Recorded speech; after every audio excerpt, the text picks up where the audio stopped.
I'm on the logo, and I'm ready when you are. Copy. I am recording, and we.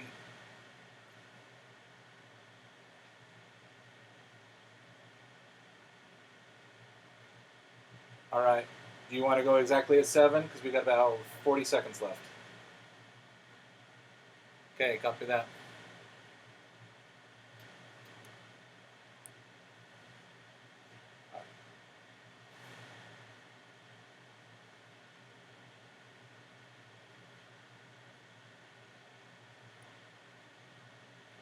Copy that, and Why is it you so are loud? live. It's because it's right outside right here.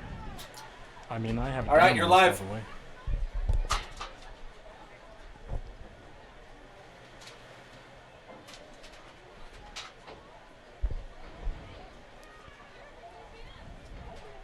Good evening and welcome to Salem Hills High School, where the end of the high school football season is upon us. And tonight, the Maple Mountain Golden Eagles make the trip to Salem Hills with a ton on the line. The winner gets a home playoff game and an opportunity to not have to travel for that first round. The loser, however, they have to travel, and they're going to have to play a very good team in either Skyridge or Timpview.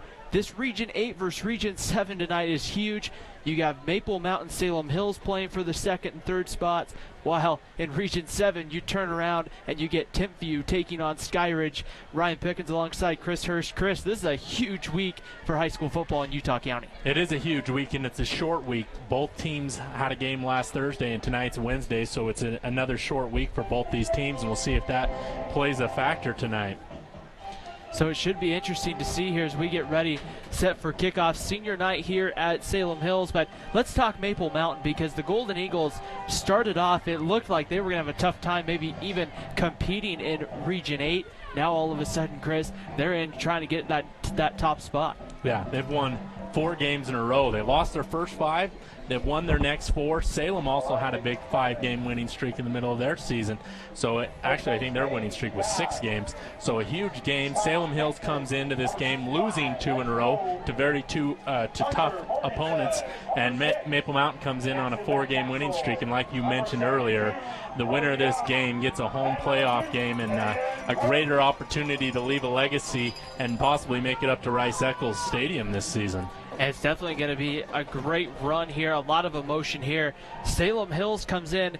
You know, generally we see Salem Hills throw the football. The Skyhawks maybe not throwing it as much as they have in years past, but when they have a running back like Vili Wolfgram, there's really not a whole lot of reason to throw it through the air. Isn't Wolfgram been here since 1998, it seems like? 4-year starter, they said, in pregame, playing his final home game. So we'll take a moment here to get our sponsors in. We want to thank the Car Guys Instant Replay, Triple T Heating, Cooling, and Plumbing for our Triple T keys to the game that we'll get here momentarily. MVP Sports for the MVP of the game coming up at the conclusion of this evening's contest. Dickerson Automotive for the drive of the game. Mikkel Christiansen and Wise Attorneys at Law, great defensive play. 2 Jack's Pizza and Lance Wilson State Farm for the Lance Wilson State Farm assist. Ryan Pickens alongside Chris. Ball seems to go by really quick. All of a sudden it's October, the sun is down, we're getting ready for kickoff. And Chris, it's not even Friday night, it's a Wednesday night lights here at Salem Hills tonight. Yeah, and it's just how the fall break is going here in Utah this school season, but it's a short week, but a very important game. And should we get to our Triple T keys of the game here real quick? I think for Salem Hills, if they want to win this game, they're going to have Vila Wolfgram have a good game, and for Maple Mountain, they'll have to stop him. He's near 1,000 yards rushing this season. The second key we have is Maple Mountain needs to continue their offensive production. At the first of the season, they were allergic to points, but now they've kind of found a little bit of a groove in the last 4 games, and that's been the reason they've won those games. And then who wants it more? Who wants that home game more?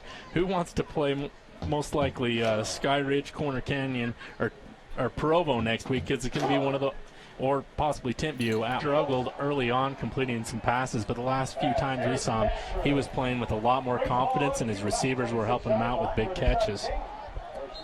So Maple Mountain will start on the 20. They're going to give him the 26-yard line. It'll be 1st and 10 here for the Golden Eagles, their first play from scrimmage. Maple Mountain in the all-white with the maroon helmet. Salem Hills, the powder blue tops and the white pants here at home.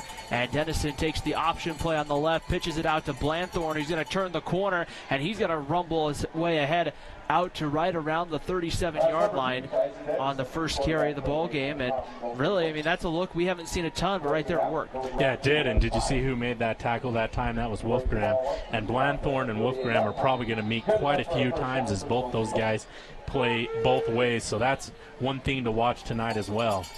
First down and 10, ball officially ruled at the 38-yard line, so a pickup of 12 for Blanthorne on first down, as Dennison will come here from the shotgun set with 4 wide receivers here. It looks like Salem almost jumps. Dennison flag comes in, the ball behind, but now they'll blow it dead. So we'll see here which way this is going to go. With them blowing it dead, I would think it's going to be a false start. And that looks to be the way they're pointing. It will be a dead ball, false start against Maple Mountain, so that will move them back. And Chris, we've seen at times this year between both Maple Mountain and Spanish Fork and their opponents, penalty yardage can be huge. Yeah, and I think the first time we saw Salem Hills at Spanish Fork High School, Salem Hills got themselves into trouble on a couple of possessions as well, so that's something we need to watch for. But did you see on that last play that was blown dead that catch that Durant made? He just stuck his one paw out there and the ball stuck. Very impressive catch, even though there was a penalty. First down and 15, ball on the 33-yard line. It'll be 3 wide receivers for the Golden Eagles, and the give right up the middle. Here's Maurer, and he's loose. 45 to the 50 into Skyhawk territory, down to right around the 36-yard line. A big play for Zach Maurer. And Chris, there's enough room right now with that running game to drive a Mack truck. There is, especially on that left side. I don't know if they saw something on Phil, but they've definitely been attacking, and Maurer did a great job of getting past Wolfgram and finally being brought down in the secondary by number 20, Justin Jolly. So first down deep into Skyhawk territory at the 36-yard line. First time the Golden Eagles have crossed the 50 here with 10:41 to play here in the first quarter. No score. Golden Eagles having the possession here first. Dennison all alone in the backfield. Here's the give. It's Peyton Pond on the sweep. He's going to break one, and then he's going to be dropped by a pair. Caden Stewart and Jackson Coons in there on the tackle for the Skyhawks of Salem Hills. Yeah, great job of containing the edge. They've got beat to the outside twice to the left side, but this time they're able to stop the sweep to the right. It'll be a loss of about 5, brings it back to the 41. We'll try to keep an update here. Spanish Fork at home tonight for the Payson Lions. And then the other big game there, if Uinta beats Wasatch, Chris, a potential 3-way tie. We'll try to keep you up to date on what's going on between Uinta and Wasatch as we go throughout the night as well. And we love 3-way ties on SF-17. We were talking about it in the pregame. We said the last 2 years we've had a 3-way tie. A pass over the middle, that's going to be close, and it's going to be about a nice chunk back for Taggart Durant to the 30-yard line. It's going to be about 3 yards short, but again, Dennison has a lot of time. You have to like this look here on the Car Guys Instant Replay. Yeah, great job with that route. Just a straight route up the middle, a little arrow route that time, and it brings up 3rd and short. And if you're Maple Mountain, you're in 4-down territory here. You might want to just take a shot downfield. It'll be 3rd down and 4, looking for the 26-yard line to move the chains as the clock runs under 10 minutes to go here in the first quarter. Maple ready to go right up the middle, and that's going to be a first down, and Blanthorne into the secondary, and he's going to go all the way. Touchdown, Maple Mountain. Garrett Blanthorne from 30 yards out, and it's a Maple Mountain touchdown, and the Golden Eagles strike first here with Blanthorne. Yeah, Blanthorne has really gotten loose the last few games and has just been a beast running up the middle, and he gets loose that time and is able to go to the distance for 30 yards. Really the 3rd time tonight that Maple Mountain got a big hole, and their running backs have taken advantage. Is now, I believe Maple Mountain thought they had one extra guy on the field, but Carter Shaw will stay in formation as Taggart Durant will come in for the extra point. Dennison to hold. And now a flag comes in. I think Maple Mountain realized they had 12 on the field. And we'll get an illegal substitution here against Maple Mountain. So that'll move it back 5 yards, and these PATs are no gimmies at this level.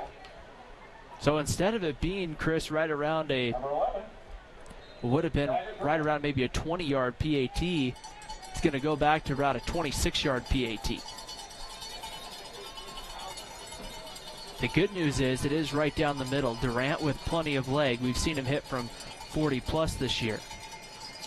Snap is good. The placement's good. The kick is up, and it is no good. He missed it.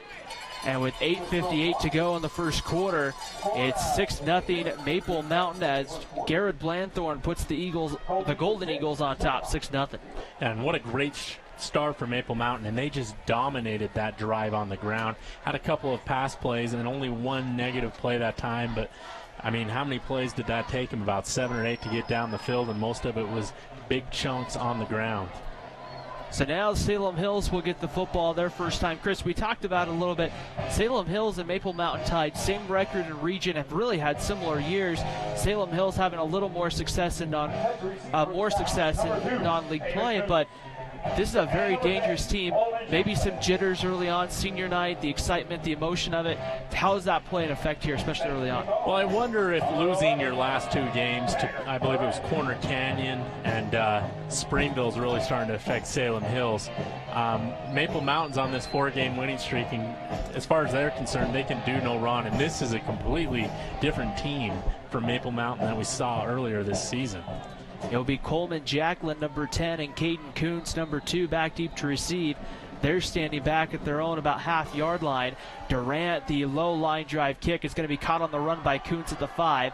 Out across the 20. He's got a big hole. He's going to make a couple of men miss, and he's going to be dragged down around the 40-yard line. So a great return there, and it looks like there's still maybe some pushing and shoving after the play, but nonetheless, it will be a ball at the 40-yard line for the Salem Hills Skyhawks, who look to try to respond with their quarterback. It's going to be the junior James Nelson, 6'4", 185 pound. We'll see him in a few weeks on the basketball floor, but Chris, he brings a lot to the quarterback position. He does. We've seen him earlier this season. He led Salem Hills to a big comeback against Spanish Fork, where they looked dead in the water, where they were down 2 possessions late in the fourth quarter, and Salem Hills was able to come back and win that ball game. Wolfgram the back, Nelson to throw on first down. He's got a completion out to number 1. That is Isaac Johnson to about the 47-yard line. He'll pick up around 7 on first down. And once again, just a simple kind of just curl route there, and a nice pickup there for the Skyhawks on first down. Yeah, it's amazing how well teams can throw the ball at the high school level. A lot of teams when I was back in school struggled, but the way they spread the ball and spread these defenses out, there's a lot of holes in those zone defense coverage. It'll be 2nd and 3 from the 47 for the Skyhawks right up the middle. Here's Wolfgram. He's going to get a couple, and he's going to be about a yard short. He's going to pick up 2 to the 49. It brings up a 3rd and 1. And Wolfgram's nearing 1,000 yards. He's about 860 coming into this game, so he's a couple of good games away, because Salem Hills is in the playoffs of having a 1,000-yard season here for Salem. So a 3rd and a huge one for the Skyhawks. They need to get right across midfield as a good kind of late arriving crowd still filing in here to Salem Hills High School. Ready to go, Nelson, and Wolfgram, it looks like maybe got an early jump, but he'll get the first down across the 50 to the 48-yard line, and a first down here for Vili Wolfgram on the carry. And Salem Hills doesn't go 3 and out, so that's a great start for them. But you're right, it looked like he possibly jumped off sides that time, and maybe Salem got away with one. Wasatch jumping all over Uinta, 14-0 in the first quarter. Yeah, and if Wasatch wins, they assure themselves that 4th seed and a trip to Alta. First down and 10, ball on the 48. Nelson back to throw with some time, steps up. Now he's going to try to put it down at the 50. He's to the 45, and he's going to be chased out of bounds at around the 41-yard line. Being chasing him down was Cody Cloward, the senior linebacker, and a nice job there, picking up about 9 yards on that first down. Yeah, great run that time by Nelson. He made something out of nothing as he looked downfield and nobody was open.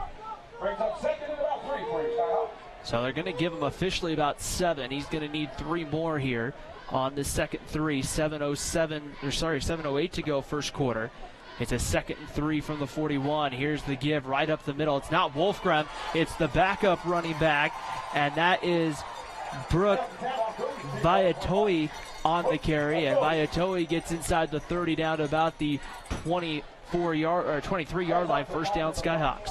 And great job by the Salem Hills Skyhawks offensive line as they sealed a couple of good blocks there. And there was a hole that we could have drove, like we mentioned earlier, a Mack truck through, and the junior does so. I think it's going to be a battle of the running games tonight, Chris. And now we have whistles blowing here.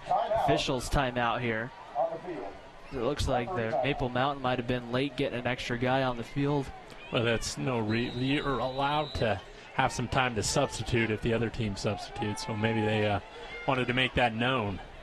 1st and 10, back to pass. No, it's going to be a draw. Here's Wolfgram, and he gets to the 20-yard line. Another hard pickup of 3. And the hard part with Wolfgram is he's a lot like Garrett Blanthorne in the sense where you're not going to be able to arm tackle. You're going to have to wrap up. Yeah, you're going to have to wrap up, and he's got escapability if you don't do that.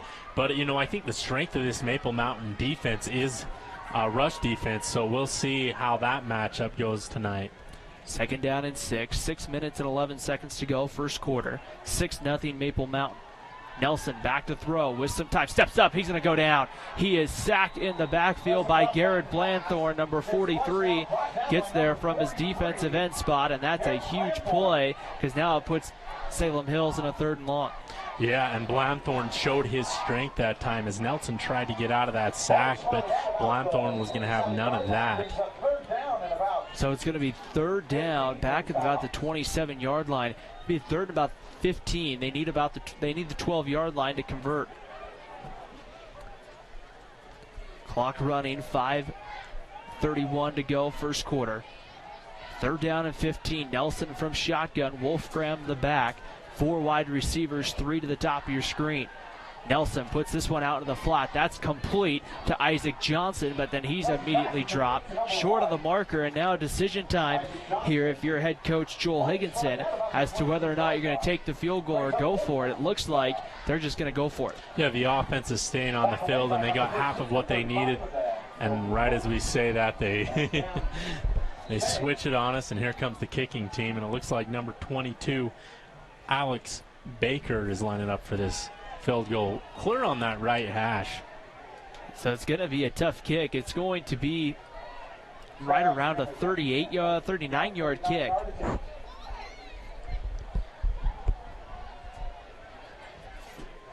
Placement's down the kick. It's kind of a line drive. Question is, did he get it? And he missed it. He looks like he pushed it wide to the left. And with 4:33 to go in the first quarter, Maple Mountain takes over. Defense bends, Chris, but they don't break. Yeah, they didn't give up any points. I mean, that was a great kick by Baker. It definitely had the distance, just was wide that time. But, yeah, Maple Mountain bends but does not break that time. And we'll see if they'll, on their second possession, if they're able to have as much success on the ground or if Salem Hills has made some adjustments. Garrett Blanthorne on the first drive of the ball game, getting Maple Mountain in from 30 yards out on a 30-yard touchdown run. But both Blanthorne and Maurer had plenty of success on the ground on that first possession. It's going to be Blanthorne the back here. He takes the call on first down, and he runs into a big pile of Skyhawks. And it looks like number 25, Jacob Rolfe, on the tackle from his defensive line spot. And Jacob's an athletic linebacker, or actually defensive end, and he comes in and makes that tackle that time. So a lot of Skyhawks getting in there. And, Chris, that's really going to be the key tonight for Salem Hills. They're going to have to get 2 or 3 guys to the football. Yeah, and they did a great job of pursuing to the ball that time and beating Maple Mountain to the punch. 2nd and 15 from the Maple Mountain 17-yard line. Dennison to throw over the middle. That pass almost picked off, but Taggart Durant makes he doesn't make the catch. I think he caught it.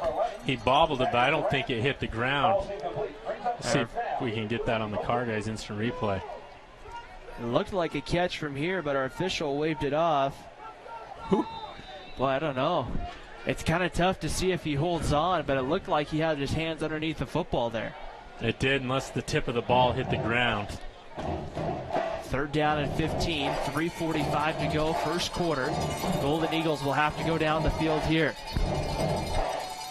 The cowbells are out here at Salem Hills tonight. The students packed into about the first 6 or 7 rows. Dennison takes the shot deep, has a man out there, just overthrows it as a 10 wide receiver. Looking down the field for Oberhansley. That one goes incomplete and brings up a 4th down, and probably the first time we'll see Harrison Casper come into punt here this evening. And Harrison Casper is not afraid to take the ball and run with it. He has the option to go ahead and on that rugby-style kick to take it up the field if he thinks he can get the first down. So watch for that, and watch for how Salem defends this punt. Casper standing back at around his own 2-yard line, back deep to receive for Salem Hills is Caden Kuntz. Kuntz will move up a few yards up to about his own 42-yard line, and Casper gets the punt off. It's a low line drive punt. I wouldn't rule out that it was partially blocked, but nonetheless, it's going to roll dead right around the Maple Mountain 49-yard line. So Casper gets a good roll on it, Chris, but not what you wanted right there to give Salem Hills great field position. Yeah, and Salem Hills gets the ball on the right side of the 50. Great field position. They were able to have a little bit of success on the ground. We'll see if they can punch it in on this drive. Couple of scores from Region 7. First quarter, Provo up 13-0 on Timpanogos. I would put Provo at 4-3 if they were able to hang on to that, and a tie with Timpview and Skyridge, the loser that is.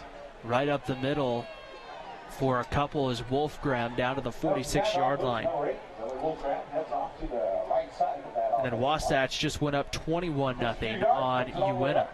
The Spanish Forks looking like their playoffs hopes are dying slowly there unless Uinta is able to come back. And I think the problem with Uinta is they travel so much, they get so worn out towards the end of the season, they give up hope when they fall down early.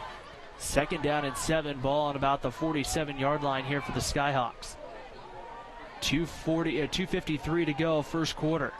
Salem Hills driving, and here's the give. Wolfgram right up the middle again.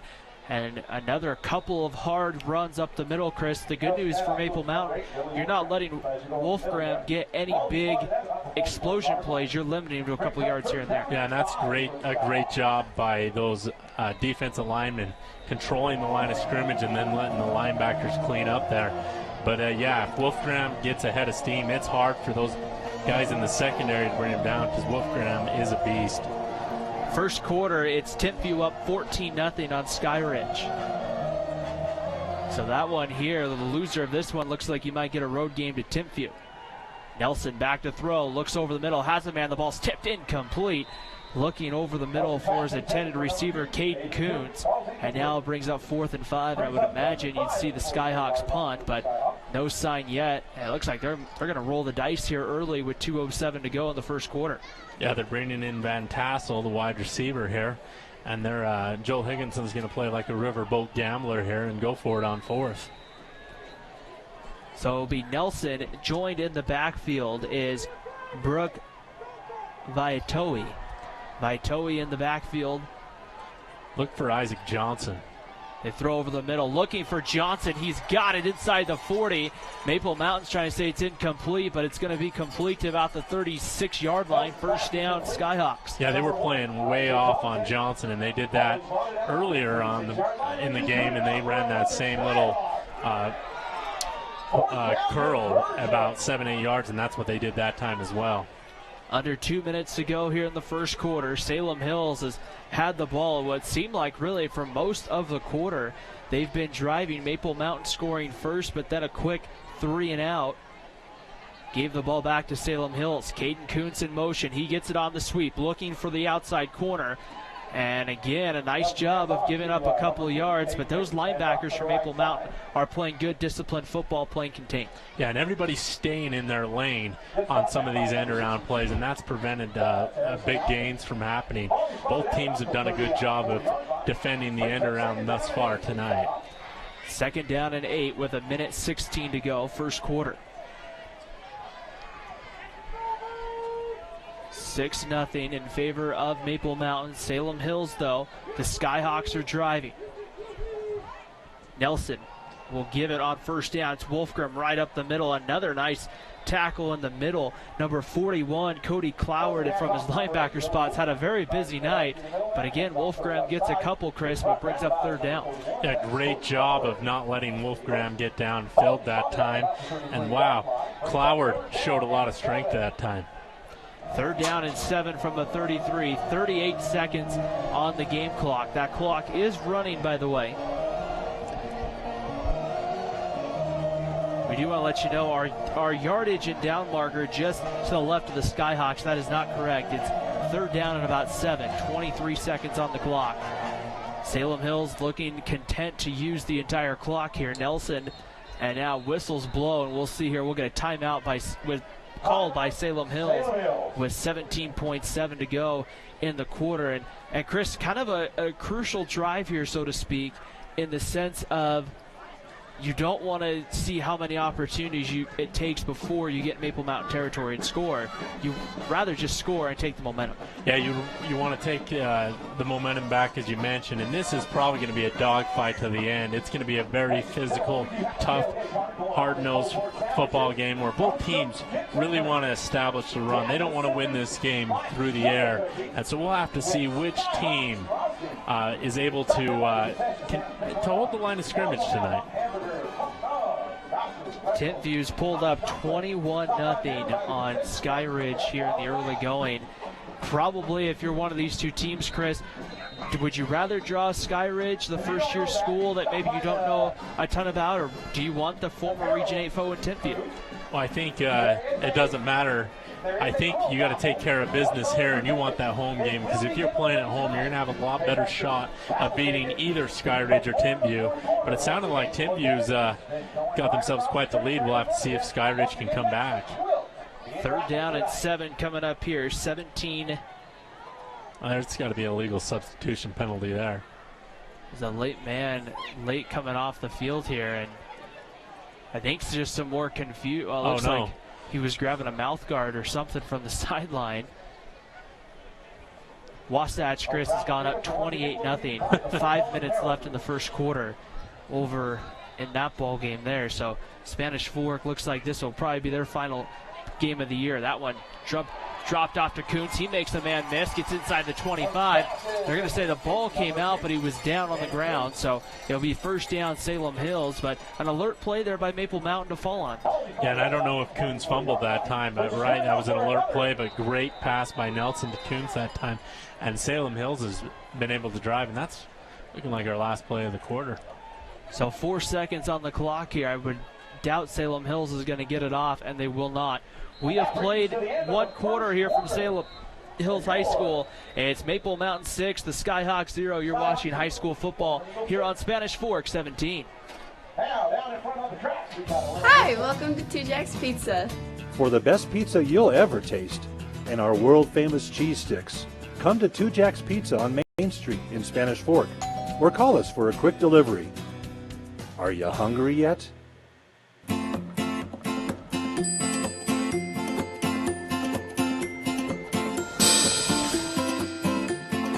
In Spanish Fork, see your good neighbor State Farm agent Lance Wilson for your insurance and financial needs. Start of the second quarter here on Spanish Fork 17. Maple Mountain really controlling a lot of the first quarter. Well, actually, I take that back. Salem Hills offensively controlling most of the first quarter, but Maple Mountain's the team that struck first. Yeah, Maple Mountain had that huge run earlier in a couple of huge runs on that first drive, and they were able to get 7 points. Other than that, they went 3 and out, and you're right. Salem Hills has dominated the time of possession here on both their drives, but have not been able to put any points on the board for it.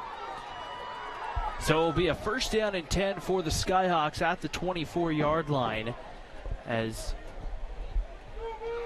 James Nelson and company try to see if they can even this one up. They missed a field goal in the first quarter. Here's Wolfgram trying to get the corner, and once again Maple Mountain does a nice job of contain as Overhandsley, Blanthorne, and Carter Shaw kind of all over in that group to make the tackle. And a gain of a couple down to the 22.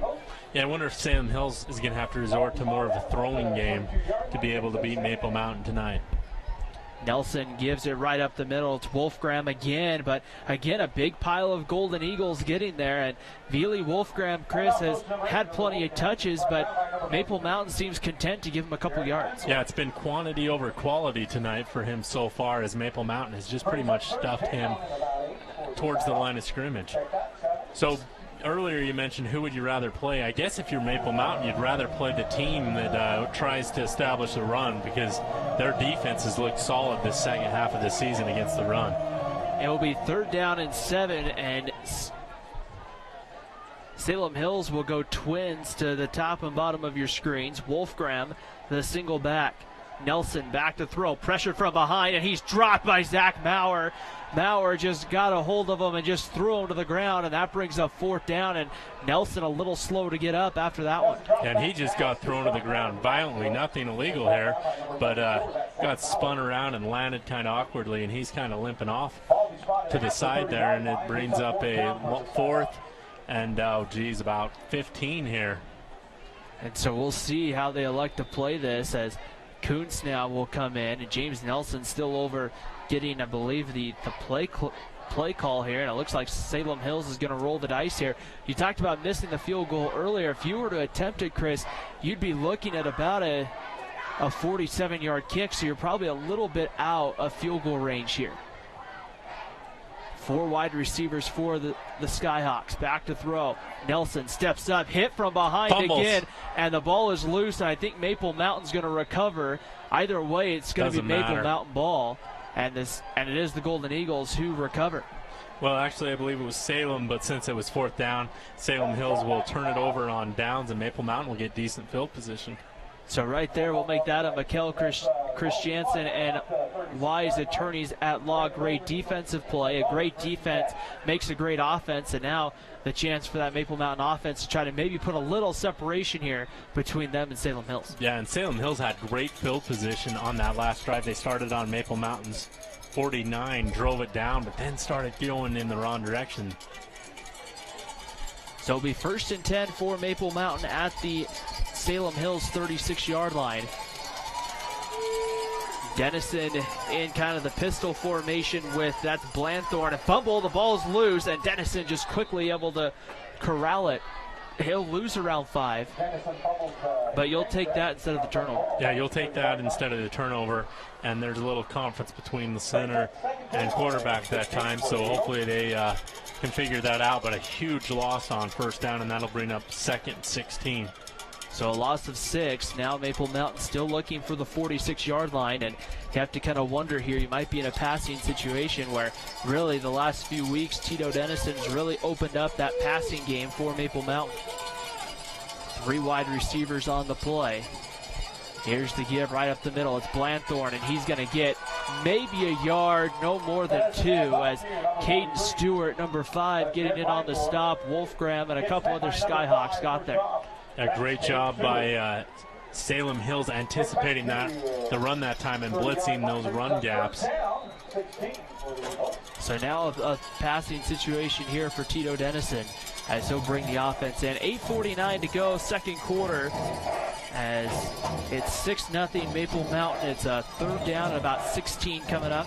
The final regular season broadcast here on Spanish Fork 17, but I would imagine we may have the playoff game. We're not positive on that. Dennison back to throw, and it looks like some whistles blew.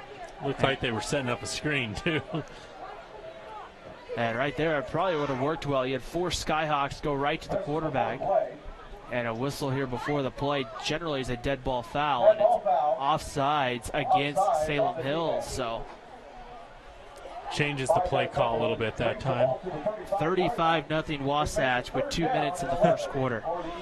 Wow, what did you win and not do tonight? Show up? And so now an opportunity here to see 3rd down and 11. Ball across the 40. They need to get the ball across the 45 to the 46. Dennison back to throw, steps up, pressured. Now he's going to try to put it down. He's at the 40, makes the man miss the 45. And he's going to be about about a full yard and a half shy of the marker, but a good pickup there on 3rd down. Yeah, great job by Dennison, realizing there was nothing downfield, making a couple of moves, and if he could have just got past Valahita that time, I think he would have picked up the first. Instead, they'll be forced to make a decision here. So 4th down and 1, and we'll see here what They're going for it. Brad Burtonshaw looks like is willing to take the risk. You're going to see kind of a power formation, an I set with the extra blockers in there. Maurer in at fullback, Blanthorne the deep back. Maurer straight ahead, 1st down and more. Breaks the tackle into the secondary, down to around the 36-yard line. 1st down, Maple Mountain. And again, nothing flashy, but Maple Mountain just right now overpowering that defensive line for Salem Hills. Yeah, they give it right to the first man through the hole, and the fullback Maurer that time picks up the 1st down, and we talked about one of our keys of the game, who wants it more, and it looked like Maple Mountain and Maurer wanted it more on that run play. 1st down and 10, ball to the 37-yard line, officially marked here of Salem Hills with 7:18 to go before the end of the first half. We know Springville will be the number 1 seed, the winner of this one, the number 2 to the state playoffs. The loser of this one, number 3, and it looks like Wasatch a pretty good hold on number 4. Again, the power formation, they pitch it outside. This is Harrison Casper, and Casper's going to pick up a good 4. Well, he's actually going to get about 5 on the carry. And a nice job. I mean, nothing again too flashy, but Maple Mountain's execution right now has been pretty solid. Yeah, and that'll put them in a 2nd and very manageable here. And they've done a great job of running the ball, with the exception of that second possession where they went 3 and out. They've done a lot on the ground. So it'll be 2nd down and 5 from the 31. The Golden Eagles have been willing to take their time. They're not in a huge hurry with 6:56 to go before halftime. And once again, we'll see no wide receivers, and we'll see that kind of that power set right up the middle. It's Maurer again, and he's going to power his way ahead for about 3 or 4 on the ground. And I mean, you get 3rd and 1s and 3rd and 2s, Chris, and you can't stop the run. It's going to be a long night for you defensively. Yeah, it is. It is going to be an I-5 where Maple Mountain might line up and run that play again here on 3rd and about 2. Now, the one thing is I've noticed Maple Mountain's had a lot more success running to the right side. That's something that I wonder if the coaching staff will key on for both teams. 3rd down and 1. Maurer in there at the fullback spot. He gets the carry. I believe he's going to have enough for the 1st down. Looks like he's about a half a yard beyond the marker. Down to right around the 25-yard line.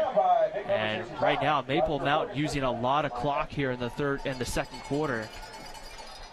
Both teams running the ball. We're going to have ourselves a quick ball game here tonight. And Maple Mountain just having a little bit more success on the ground, and that's really been the difference in this ball game. 1st and 10, ball in the 25 here for the Golden Eagles. Once again, you get that kind of double tight end set formation. I would watch maybe a play action pass here eventually. Trying to turn the corner and getting a couple yards is Zach Maurer there, straight on the carry, and Maurer able to get down to right around the 21, picks up around 4 here on 1st down. Yeah, great job by Maurer, realizing there was nothing to the outside, bouncing it back up the middle, and is able to get some positive yards. Clock runs 5:35 to go, 2nd quarter. Maple Mountain now, and you see a lot of Skyhawks. You can't see it on your picture right now, Chris. A lot of hands on the hips, hands on the knees. You can kind of see it right now. You can tell this is a Salem Hills defense right now. It's getting a little gassed here in the 2nd quarter. Yeah, but don't count them out. I've seen them come back before this season. They fight to the end. Back up the middle and try to jump it outside. That's going to be, I believe that was Blanthorne. And it was. Blanthorne gets inside the 15. She's right around the 12-yard line. Another nice pickup for Maple Mountain. Yeah, and Maple Mountain's just getting big chunks of yards here. And that'll bring up another 1st down here as they move the chains. They'll get down to about the 15, and Maple Mountain a chance here to really run this clock now to around 3 minutes to go before halftime. And tonight it's been really a battle of the running game for both these teams here. Maple Mountain going now to spread the field with 3 wide receivers. Here's the pitch. Blanthorne trying to turn the corner. Blanthorne breaks the tackle, still on his feet. He's inside the 10 to about the 5-yard line. It's going to be close to the marker. And we'll see here. It looks like he'll have enough for the first down to about the 4.5 or so, right in between. Yeah, great job, and once again they're able to run to that right side and pick up another first down.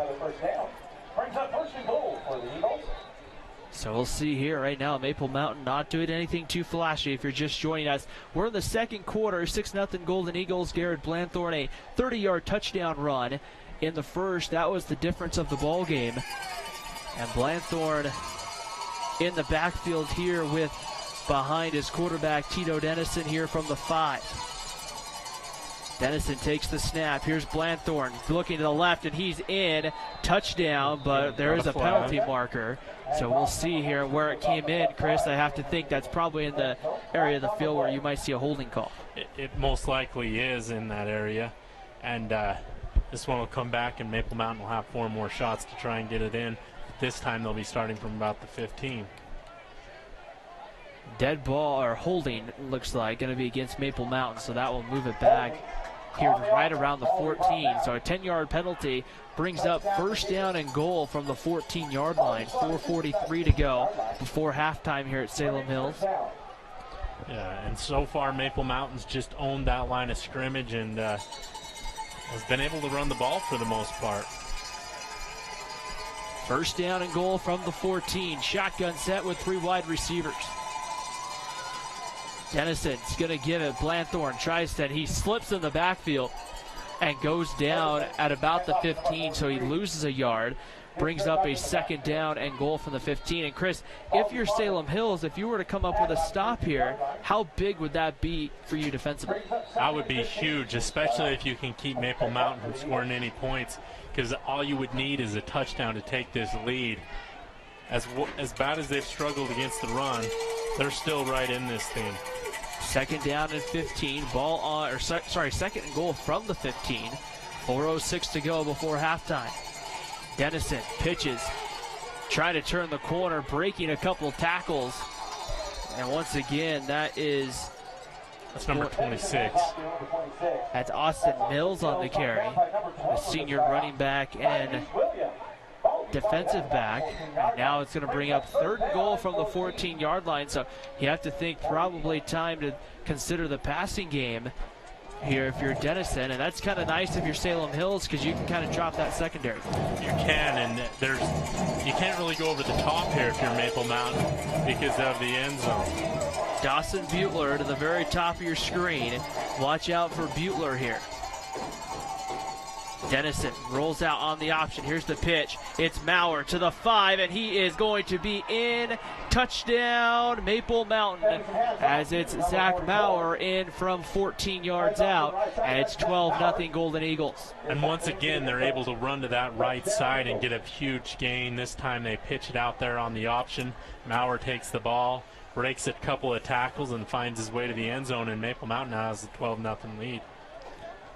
3:33 to go before halftime here, and we'll see if they're going to go for the extra point here. They might try for 2. They missed the extra point earlier, and it looks like, Chris, they're going to try to get that point back here from the 2-yard line. Might be a little early to start chasing points here, in my opinion. It's Maurer in the backfield with Dennison. They're kind of the rollout looking to throw. And Dennison's going to try to keep it, and I don't think he got in. He did not. Didn't get in, and so now you're only at 12 points instead of possibly 13. So 12-0 Maple Mountain, 3:33 to go before the end of the first half. Let's take a moment to thank our sponsors here for making this broadcast and our many other broadcasts possible this year. We'd like to thank the car guys, Dickerson Automotive, Triple T Heating, Cooling, Plumbing, Mikkel Christiansen Wise, Attorneys at Law, Lance Wilson, State Farm Insurance, MVP Sports, and of course my favorite pizza place in Spanish Fork, Two Jacks Pizza.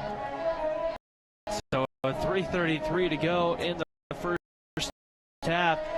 If you're Salem Hills, do you feel maybe a sense of urgency to get something before the half? I definitely do. You don't want to go into the half down 12-0 without any points to show. So I imagine Higginson feels the same way.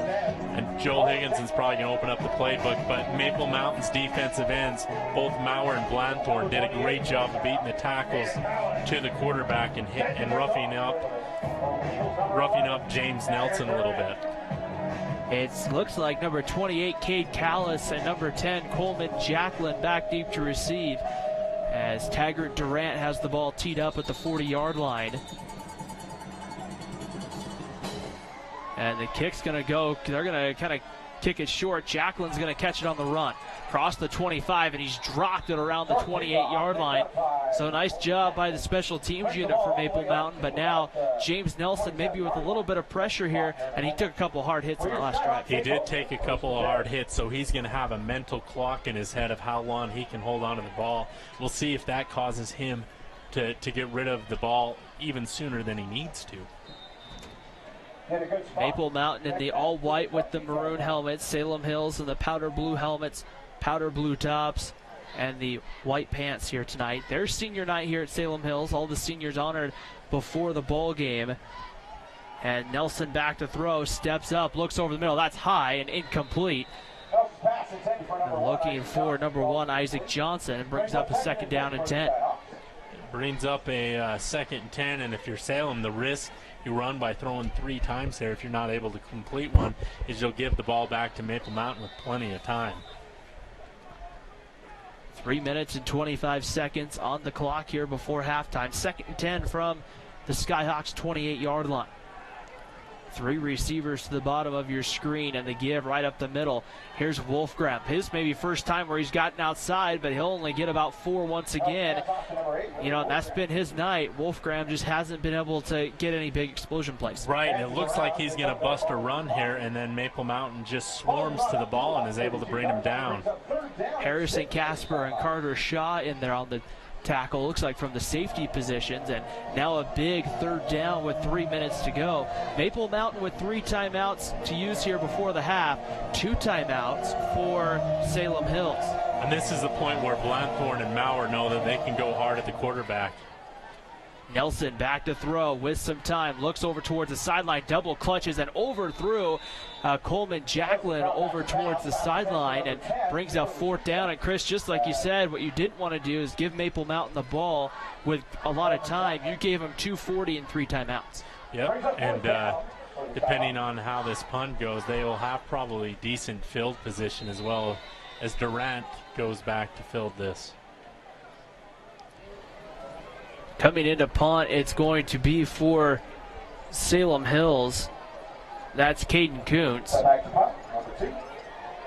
Dawson Butler goes back to his own about 36-yard line, and now Kuntz with the rugby style. Here's the low line drive.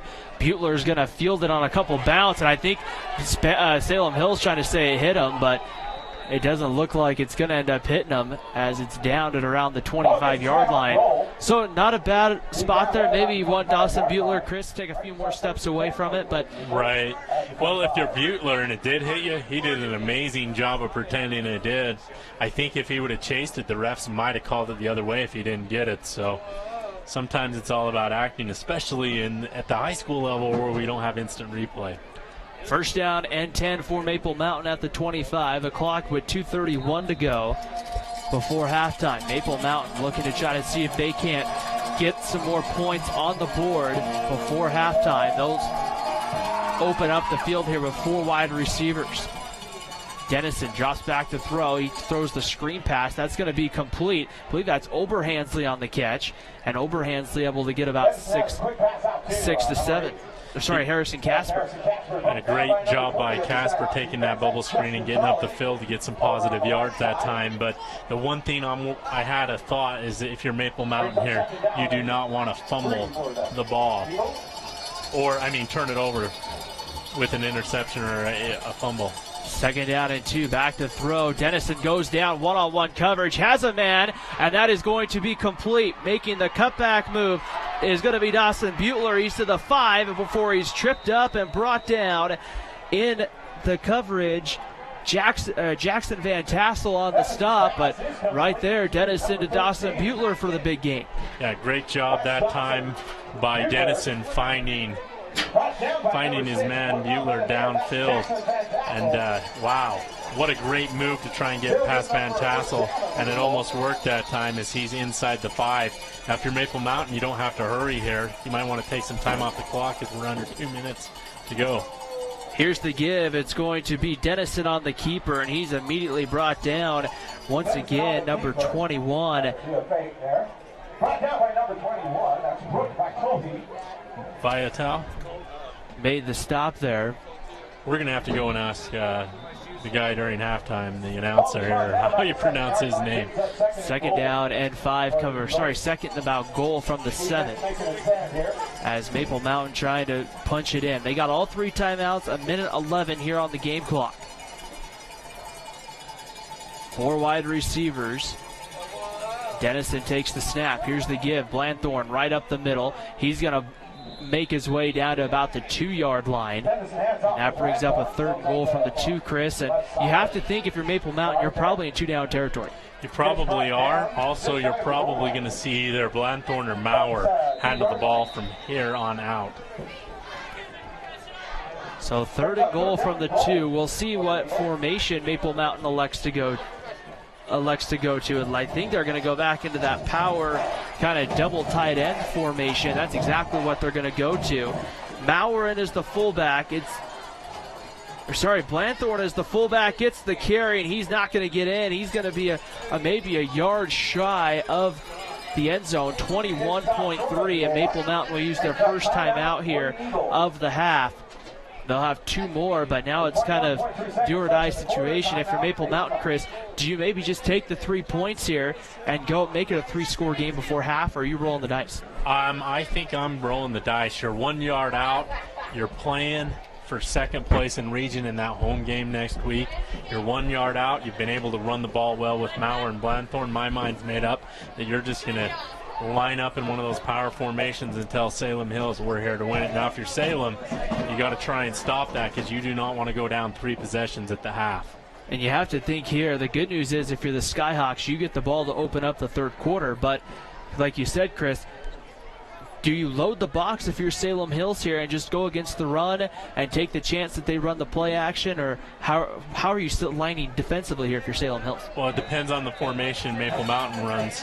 If Maple Mountain spreads it out, you're going to have to respect the pass. But if they line up in that power formation, I'm going to take my chances of trying to stop the run. So here it is. It's going to be a field goal attempt. 4th and goal, and they're going to try to take the 3 here. Taggart Durant will be on for what's going to be about a 19-yard field goal. Right down the middle of the field here for Durant, just like a little bit shorter than an extra point. Snap down, the kick is up, and it looks good, and it is through. And with 16.9 seconds to play before halftime, Maple Mountain goes up 15-0 on Salem Hills, and they make it a 3-possession game, and that's a little backbreaking, so to speak, if you're Salem. Well, it's still 2 possessions because of the 2-point conversion. But at the same time, Maple Mountain is up 15-0. They've dominated the line of scrimmage. They had that huge pass to Butler on there, and it's been their night. It looks like they're going to most likely get a home game next week. And depending on the tiebreaker situation, it could be Corner Canyon, it could be Sky Ridge, could be Provo. So we'll kind of see here how that all plays out, and that's the craziness about tonight. I have a feeling, Chris, there's a lot of scoreboard watching throughout the entire. I mean, we were talking earlier in the week about a region that has 6 teams tied for Region 2, and all 6 of those teams are tied for first, and all 6 of those teams play each other. So there'll be 3 teams that qualify for the playoffs, and then that 4th spot's going to be a 3-way tie. So the 3 teams that win tonight are going to be in the playoffs, but the 3 teams that lose are in a play-in game next week. If I remember that correctly, right up the middle on the return is Coleman Jacqueline out across the 30-yard line. And with 11 seconds here, you have to think probably going to see We'll see most likely a nil down here or a shot for the end zone. But, yeah, we were talking about Region 2, and that's a 5A region, so that's irrelevant to Maple Mountain and Salem Hills. But some wackiness going on in the Utah High School Athletic Association football season this year. You wouldn't really think here about, this is kind of the fun part about this time of year. You do get those play-in games here as James Nelson goes back to pass with some time, throws the sideline route, hits Coleman Jacklin to the 40-yard line, gets out of bounds with 7.3. Now, Salem Hills is going to run that play again. If I'm Burtonshaw, I send one safety really far back, and I tell my corners to go ahead and try and jump that route and see if we can't get 6 more before the half. Because as long as you can make the tackle, really, Chris, you take a look at it, that's going to take 7 seconds off the clock. Yeah. As long as you make the tackle before the end zone. I've watched enough Salem Hills football to know that they're going to run that play one more time here. 2nd 1, back to throw. Nelson with some time. He's looking up top. Got a man out there, and it's going to be, it looks like intercepted at the 40-yard line. But there's a flag that comes in. It looked like some that kind of extra pushing and shoving. And now we'll see how this sorts it all out. The clock has expired. Was that McKell with the interception that time? I believe for it was, and Maple Mountain's heading off the field. So we'll see. Now, the half cannot end on a defensive penalty, but right here, I don't know if that would be considered Salem Hills. I don't know, after the interception, which teams for the defensive or who that penalty is going to be against. Yeah, great job by Peyton Pond. He's the guy that comes up with the interception, and we'll see what they decide to do here. Maple Mountain staying on the field, Salem Hills as well, but they're both getting ready to head to their respective locker rooms as a conversation is being put. Dead ball, personal foul, Maple Mountain. I think it'll be enforced in the second half. As right, it will be assessed here, it looks like, on the kickoff for the second half. So we've reached halftime. At the end of the first half, all Maple Mountain, 15-0, Golden Eagles on top. We'll take a break here on Spanish Fork 17. Maple Mountain leading Salem Hills at the half. Need a new car or truck? The Car Guys has the best selection of used vehicles at the best prices in Spanish Fork. The Car Guys know their automobiles to get you the best car for your needs and your budget. The Car Guys at 872 North Main in Spanish Fork. MVP Sports is the #1 source for sporting goods in Spanish Fork. Football, soccer, all the fall sports, we've got you covered. Check out our new custom t-shirt builder. Design at home and we'll build it for you. MVP Sports, 72 North Main in Spanish Fork. Here at halftime, it's Maple Mountain leading 15-0 over Salem Hills. And the two teams have just left for the locker room. We're going to join the halftime show here as the Salem Hills drill team is on the field. You're watching the halftime show here on Spanish Fork 17.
where the freaks at.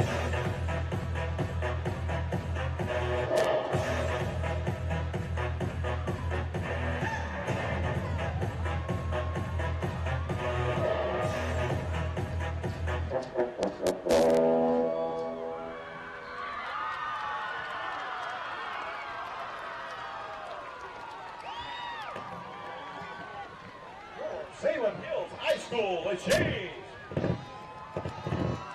All right, folks, up next, Salem Hills High School cheerleaders. A tradition comes on senior night. Welcome to the field, the cheerleaders.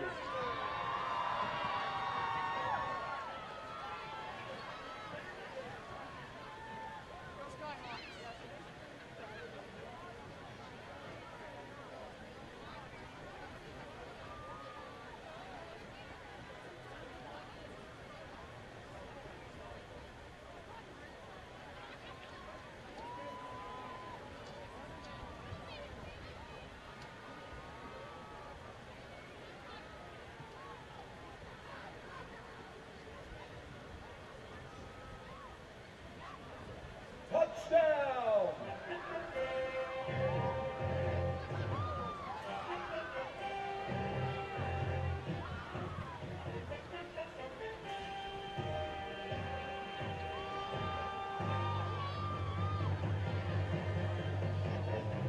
This game is officially underway.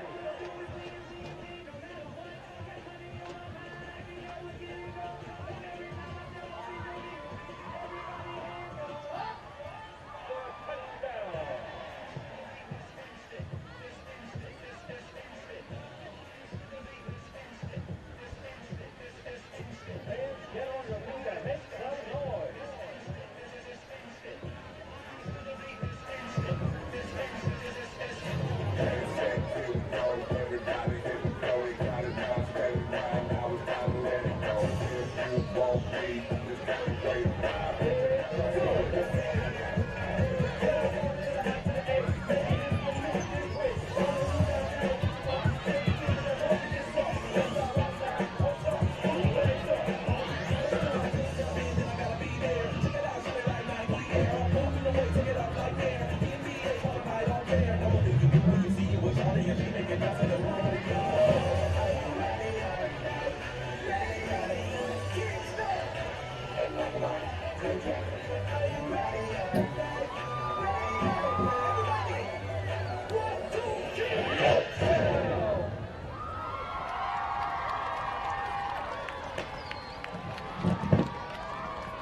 Your Salem Hills Skyhawk cheerleaders.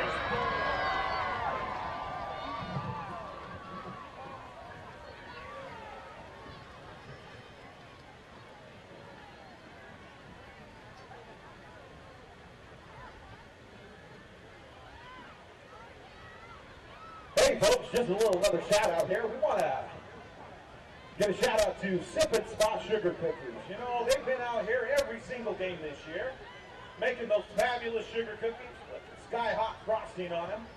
Head on down to the The best time to check your furnace is before it fails, and you can rely on Triple T to do the job right. Our technicians are trained every year so you can sleep better at night, knowing your furnace is safe to operate. Call Triple T at 798-7711 to schedule your tune-up today. MVP Sports is the #1 source for sporting goods in Spanish Fork. Football, soccer, all the fall sports, we've got you covered. Check out our new custom t-shirt builder. Design at home and we'll build it for you. MVP Sports, 72 North Main in Spanish Fork.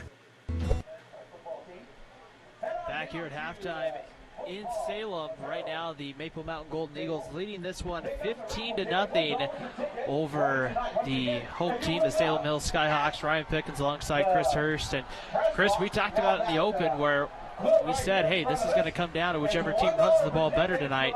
And so far, Jared Blanthorne and Zach Maurer have had huge holes.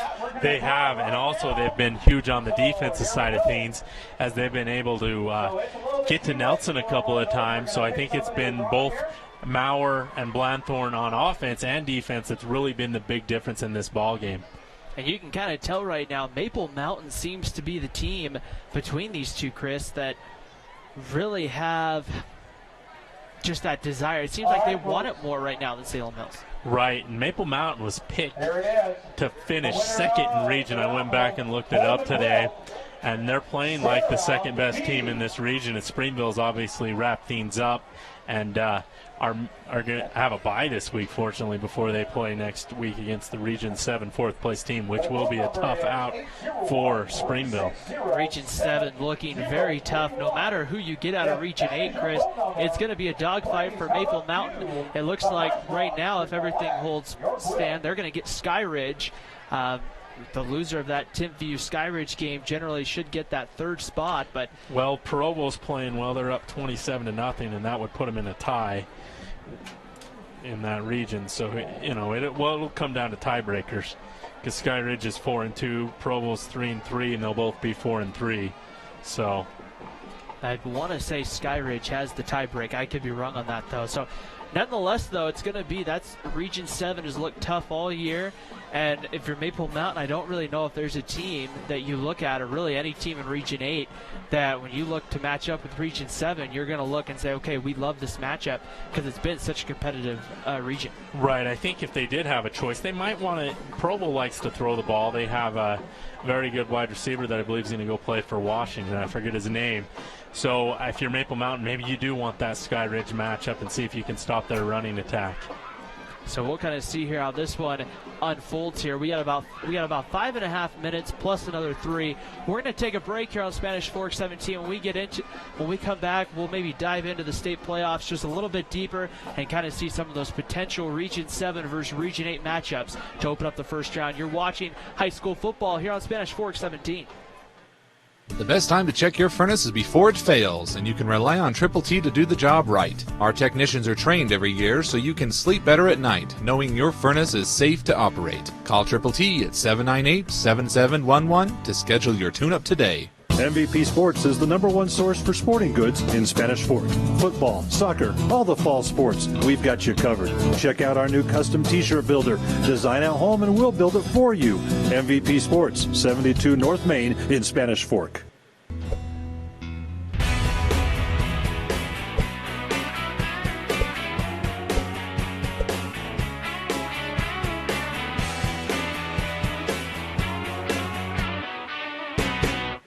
Hi, welcome to Two Jacks Pizza.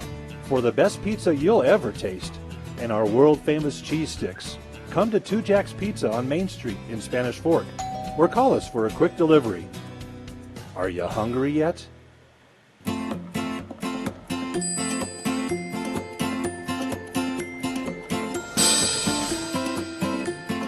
In Spanish Fork, see your good neighbor State Farm agent Lance Wilson for your insurance and financial needs.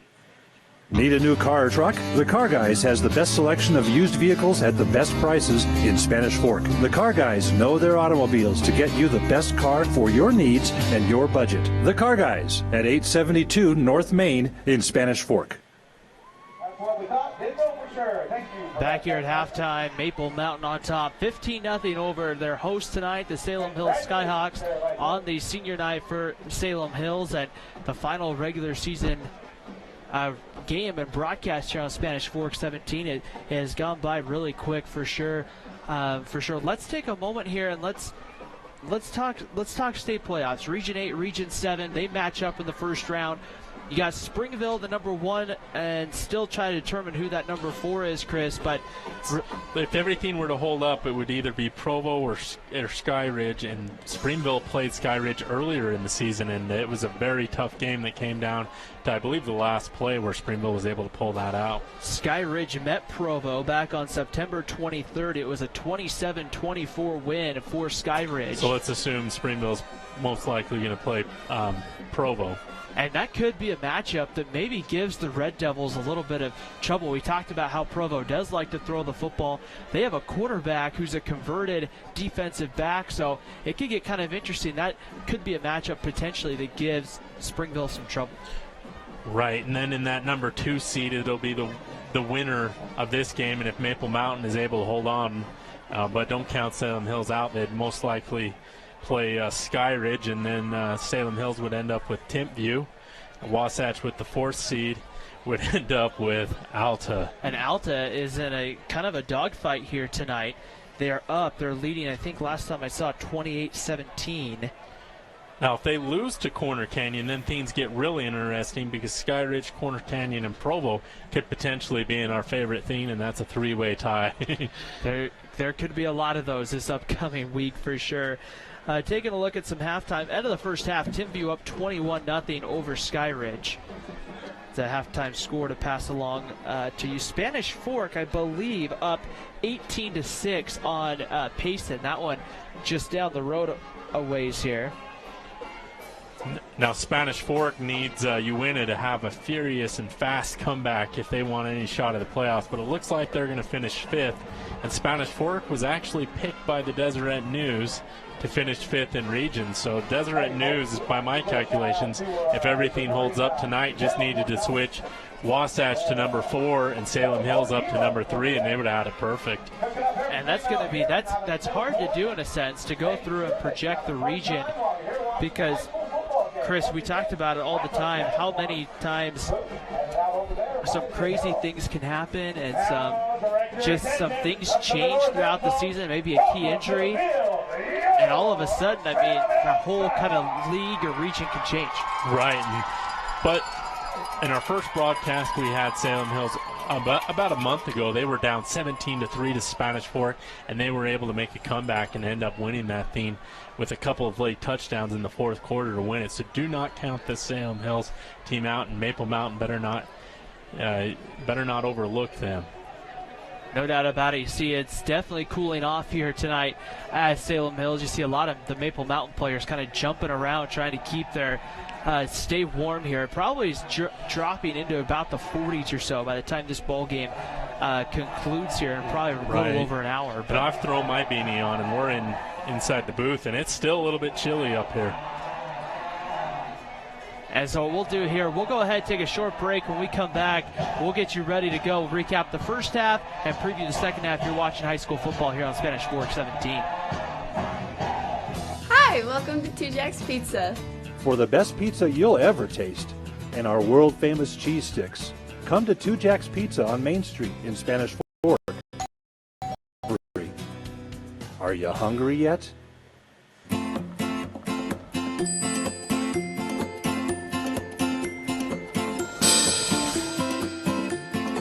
In Spanish Fork, see your good neighbor State Farm agent Lance Wilson for your insurance and financial needs. Here at halftime at Salem Hills, Maple Mountain on top 15-0 over their host team, the Salem Hills Skyhawks. The final regular season home game and the final regular season game. The students will enjoy fall break. And I guess for some of them, fall break actually starting tonight. So speed classes are over until Monday. Yeah, and this is the smallest crowd I've ever seen here at Salem Hills High School. Usually it's packed pretty full in here, but so surprised we don't have more students here. Yeah, you and I have made the trip. We've come here each of the last 2 years, and the students, like you said, are almost like right up against the booth. Yeah, I think this is our 3rd year in a row to be here together. We were Maple Mountain, Salem Hills, then last year Spanish Fork, Salem Hills. And so nonetheless here, we're just about ready to go here. Really, the 2 touchdowns for Maple Mountain were kind of explosion plays, so to speak. Garrett Blanthorne got everything started. That 30-yard run, Chris, and he had a huge hole. He could have went 130 yards on that. And then also Maurer followed that up with a run of his own. He had a 14-yard touchdown where he busted through, and it was 3rd and goal, and they handed off to him on 14. And then, of course, Taggart Durant added about a 30-yard field goal, and that's why Maple Mountain has 15, and Salem Hills has been able to run the ball at times and throw it at times, but just not on a consistent basis. They haven't been able to get an explosion play with Wolfgram. And what I'm interested to see, if they can get something going with Wolfgram here in the second half, Chris, can he really maybe ignite this offense? Something's going to have to happen to get this offense going. There might be some senior night magic if Wolfgram is able to start toting the ball with a little more authority. But as we stand, it's 15-0 here. we'll get ready here for the second half, and let's go ahead here and let's get our sponsors in here right before we get ready here for kickoff. They're letting everybody know about the penalty, so it will be assessed here on the kickoff, which will move it back to the 15-yard line. Let's go ahead and thank our sponsors here. We want to thank the Car Guys, Dickerson Automotive, and VP Sports, Two Jacks Pizza, Triple T Heating, Cooling, and Plumbing, Mikkel Christiansen and Wise Attorneys at Law, and then Lance Wilson State Farm for making this broadcast and our many other broadcasts this year possible. And so we'll see here as the second half gets ready to go. Taggart Durant will have to kick from his own 25-yard line. Going back deep here to receive for Salem Hills, it's going to be Caden Coons and Coleman Jacklin going back deep inside their own 20 to about the 17-yard line. Here's the low line drive kick. It's going to bounce up over the head of Coons.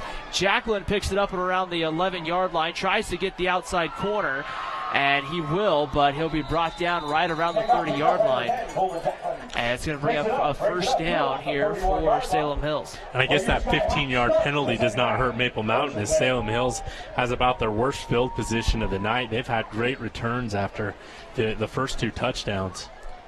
So the ball will be placed here at the 31-yard line. It'll be first down and 10 for the Skyhawks as they will look to try to get something going here in the second half. James Nelson will be at quarterback. He took a couple of pretty big hits from Maple Mountain from the defensive line in the first half, and it's right up the middle. Here's Wolfgram. And Wolfgram will go ahead here and picks up right around 4 yards. He's going to have 4 on first down. That's a good run for Salem Hills to start off the half. Unfortunately, more of their runs have been in the distance of about 1 to 2 yards, so a 4-yard gain on first down, I think they'll take that. So it'll be second down and 6 here for Salem Hills as the Skyhawks will break with 4 wide receivers. And Wolfgram once again will be the deep back. We'll see maybe if they'll give Maple Mountain more of a spread look, try to spread them out. Nelson back to throw, pump fakes, now hit as he throws, a flag comes in. That one goes incomplete. And we'll see here what the penalty markers is for. Personal foul, holding against Salem Hills. Now, do you take the penalty and move them back, or do you decline it and bring up third down? We'll have to see what the coaching staff from Maple Mountain decides. It's really kind of a tough call, and it looks like they're going to move him back here with the hold. But, Chris, I'm kind of like you with the way at times Salem Hills hasn't been able to pick up more than a few yards every play. I don't know if I don't just make them go for it on that 3rd and 6 and try to get the football back. Right, but they're back 2nd and 21, so that was a spot foul, and they moved them way back. Are we sure that wasn't a personal foul? Second down and 21, back to throw. Nelson puts it off in the flat. That's complete out to Coons. That's number 12 on the catch. That's Tyrese Williams, who gets a couple out across about the 26-yard line, it looks like. So it brings up 3rd and 15. So Salem Hills will have to throw down the field here. Right, and if you're Blanthorne and Maurer, we've seen them blitz the quarterback from their defensive end positions like wild men on these 3rd and long, so they don't have to worry about the run here. So it's 3rd and 15. Salem Hills looking for the 40-yard line. Back to throw. Nelson takes a shot downfield. Dawson Butler, and that one in and out of the hands of the intended receiver, Coleman Jacklin. Dawson Butler stopped, Chris, and went for the interception. And, boy, if Jacklin hangs on to that, that's a touchdown. Yeah, Jacklin, I wonder if he lost sight of the ball in the lights or something, but that thing hit him right in the hands, and he had a couple of steps. I don't think where he had to turn around to catch it like that, he would have been able to score, but he would have been able to at least get another 10 yards. The ball thrown just maybe a step or so behind him. But nonetheless, Chris, when that ball hits you right in the hands, a lot of coaches are going to say you need to catch that football. Dawson Butler back to his own 47-yard line. Coons puts the foot into it. It's a pretty good kick. Butler going to catch it around the 38. And he's just going to immediately end up falling to the ground. It looks like he kind of slipped. And it looks like we have a flag down here, some whistles. And we're going to have illegal shift. I might make them punt it again, or I don't know if they get the yardage here on the penalty. We'll have to see what happens. We'll see here. 10:21 to go, 3rd quarter right now. Our graphic at the bottom, a couple of things right here. The down and distance is not 0-33. So we'll keep you updated as we go. And the quarter is actually the third. And so 10:21 to go. And the ball's going to be spotted back at around the 38-yard line. Okay, so the quarter over here, that lets you know the down over there by the score clock. So first down and 10 for Maple Mountain at their own 38-yard line. We've seen a pretty heavy dose of Garrett Blanthorne throughout the night. We'll see if Maple Mountain can take control of this ball game. If they're able to run down the field and score again, that would make this thing a 3-possession ball game. Nearly a 4. It looks like there's some explanation. It looks like being given on the sidelines to Joel Higginson right now. Over there on the Salem Hills sideline. Players are all set, ready to go. They're probably wanting to move here as it's cooling off pretty good here in southern Utah County tonight. First down and 10 for the Golden Eagles at their own 38-yard line. As Denison at quarterback, it's going to be Garrett Blanthorne in the backfield behind him. And Blanthorne right up the middle, bounces it outside. He's going to go across the 40, and he's going to get to right around the 44-yard line.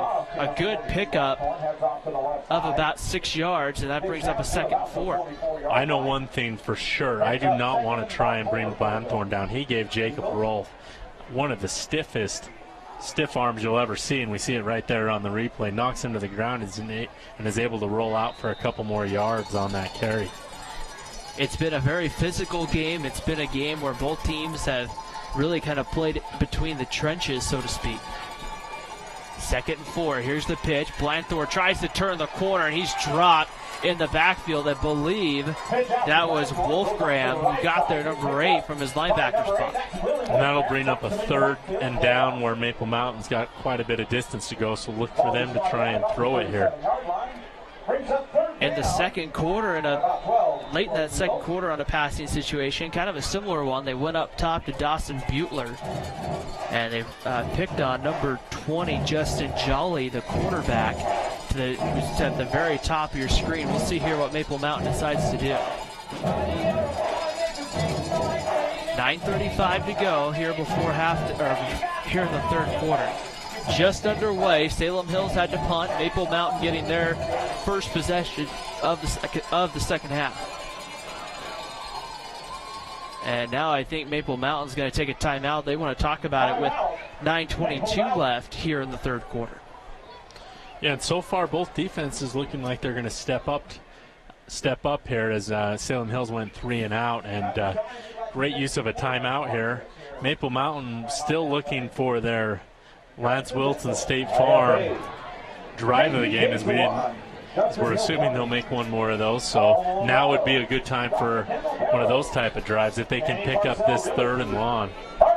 And so bring up a 3rd and 11, and we'll see here as Maple Mountain now uses that first time out of the half. 9:22 to go here in the third quarter. 15-0 Golden Eagles, and these have been the situations, Chris, where you never want to get into, but these last couple of weeks in these 3rd and longs, Maple Mountain's had some success throwing down the field. They have. The one thing you want to avoid is maybe a pick-6 situation. So make sure if you throw it into traffic, you put it where only your guy can get it if you're Denison here. Always watch in this situation where number 13, Dawson Butler, is. And this time he's to the very top of your screen, matched up with Justin Jolly. And Denison will be here from the shotgun. Blanthorne, the single back here to the left. Man goes in motion. Here's the give right up the middle. It's going to be Blanthorne out across the 40 to the 41. So they change things up and try to go with the draw play there. They'll get about 3, and it looks like Harrison Casper will probably come on to punt here. Right, and both defenses hold as they both cause the other team to go 3 and out here. So far it's been a defensive battle for the most part. Maple Mountain's just had a little bit of edge in the run game, and that's why they got that 15-0 lead, but I think both defenses are playing well. Jackson Van Tassel and Caden Kuntz back deep to receive the punt. Harrison Casper standing back at about his own 27-yard line will put a foot into it. Now Maple Mountain will spread out the punt team here. And here's the punt. Casper will take a couple steps and put a foot into it. It's a high kick. Caden Coons calls fair catch for it, and he'll make the catch around the 30-yard line. So not bad field position if you're the Salem Hills Skyhawks with 8:24 to go in the third quarter. But now you have to try to build off maybe what you did in that first half, Chris, and that first 3 and out didn't help. It didn't, and I think if you're Salem Hills, you might want to try spreading the field and going over the top. We saw Dawson Butler get beat big time on that last play. Unfortunately for Salem, the pass was dropped that time by Jacqueline.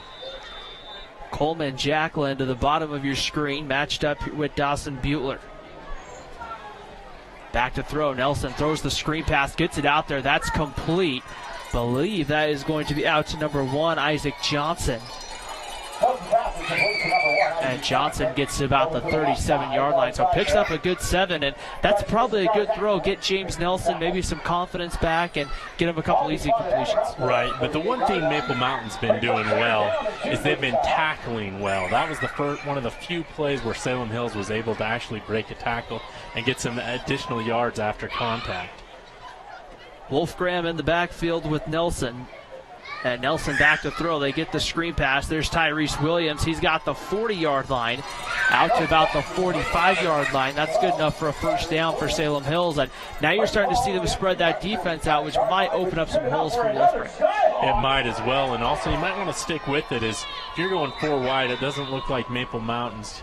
They're playing a lot of man coverage. So if you have a guy that can that's playing deep, pass it to him on one of those hitch patterns. Wolfgram right up the middle into the secondary. He's got his biggest run of the night down to about the Maple Mountain 42-yard line, and that's going to be a first down for Salem Hills. Salem Hills picks up their 3rd first down on this drive, and they are starting to move the ball and looking like they're maybe possibly wearing out this Maple Mountain defense. That defense was on the field a lot in the first quarter, not maybe quite as much as the second quarter, but here in the third and fourth quarter, something to keep an eye on to see how much that Maple Mountain defense is on the field. Nelson pump fakes. Now he's going to have to try to keep it. Tries to go backwards and goes down back at the 50. Blanthorne along with number 51, Ethan Lilly, getting there. And never a good sign when your quarterback starts to run backwards. Right, and he just got sandwiched that time between Blanthorne and Lilly. But you got to get rid of the ball a little sooner if you're Nelson. You can't hold on to it forever. His offensive line gave him plenty of time. Unfortunately for Nelson, there was nobody open downfield. A coverage sack right there for Maple Mountain as it's 2nd and 17. Back to throw. Here's the give right up the middle. And Vaitogi on the carry. And Vaitogi gets down to the 43-yard line. Makes it a manageable 3rd and 10, Chris, but still much longer than you would have liked if you're Joel Higginson. Now we've got 6 minutes, 13 seconds to go here in the third quarter. Salem Hills is down by 15. At some point, they might want to consider going for a 4th down. They forgot Doug Julian, number 71. So 3rd down and 10. Back to throw. They're going to put that one. That's incomplete. That brings up 4th down. And that'll bring up a situation for Salem Hills coaching staff. Are they going to punt it here, or are they going to go for it? Looks like they're keeping the offense on. And right now, I mean, really, with the way the Salem Hills defense has played tonight, Chris, maybe you can probably afford to give the ball back up here around the 40-yard line, but, you know, a lot of times you would probably bring on the punting team. Well, I guess they're worried that Maple Mountain might be able to have a long drive. 4th down and 10. They're going to go with 4 wide receivers on the play. Nelson back to throw with some time. Looks over the middle. High. The ball's tipped. Incomplete. Looking over the middle. And I believe that was maybe Van Tassel. Nope, that was Jacqueline over the middle, but just out of his reach. It brings up first down for Maple Mountain, a turnover on downs. And the Golden Eagles will now get the opportunity with the football. And then they have great field position here, and we'll see if they're able to pick up the first down here. But if they're able to run the ball and take some time off the clock and get a touchdown here, it'll make it a tough 4th quarter for Salem Hills. First down and 10 coming from Maple Mountain at the 44-yard line. And with the way the Golden Eagles have ran the football tonight, they're very capable of a long drive, similar to maybe like a Stanford or one of the big power run teams. Here's the option play. Maurer trying to turn the corner. He gets across the 45 to the 46-yard line. Picks up a gain of 2. Yeah, Salem Hills did a good job of stringing that run out that time, and minimal gain that time.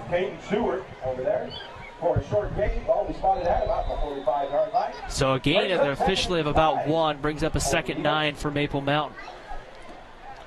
Now, if you're Maple Mountain here, you've been running the ball well. It might be time to possibly go play action, see if you can't freeze those defensive backs. Once again, the single back is going to be Blanthorn. Back to throw with some time. Steps up. Dennison's going to keep it. He's going to have the midfield and more. It breaks the tackle and gets tripped up right around the 40-yard line. And it's going to be a first down for Maple Mountain. I tell you, if Dennison can keep it like that, Chris, all of a sudden there's a whole nother level to your offense. There is, and he is not the biggest guy in the world, but he's definitely quick, and he's definitely hard to bring down as he is elusive. 1st and 10 at the Salem Hills 41-yard line. Under 5 minutes to go, 4:52 here in the 3rd quarter. 15-0 Maple Mountain. The Golden Eagles defense pitching a shutout so far. Dennison on the option. There's the pitch outside. Blanthorn's got a hole and more to the 20 and brought down, right around the 24-yard line. That's another first down. And Chris, that option play has been huge. It has been huge, and I've noticed a trend. Maple Mountain keeps running to the right, and then when they run to the right, they've had a lot more success than running to the left side of the field. Once again, they run that option play to the right, and once again, they pick up a huge chunk of yards.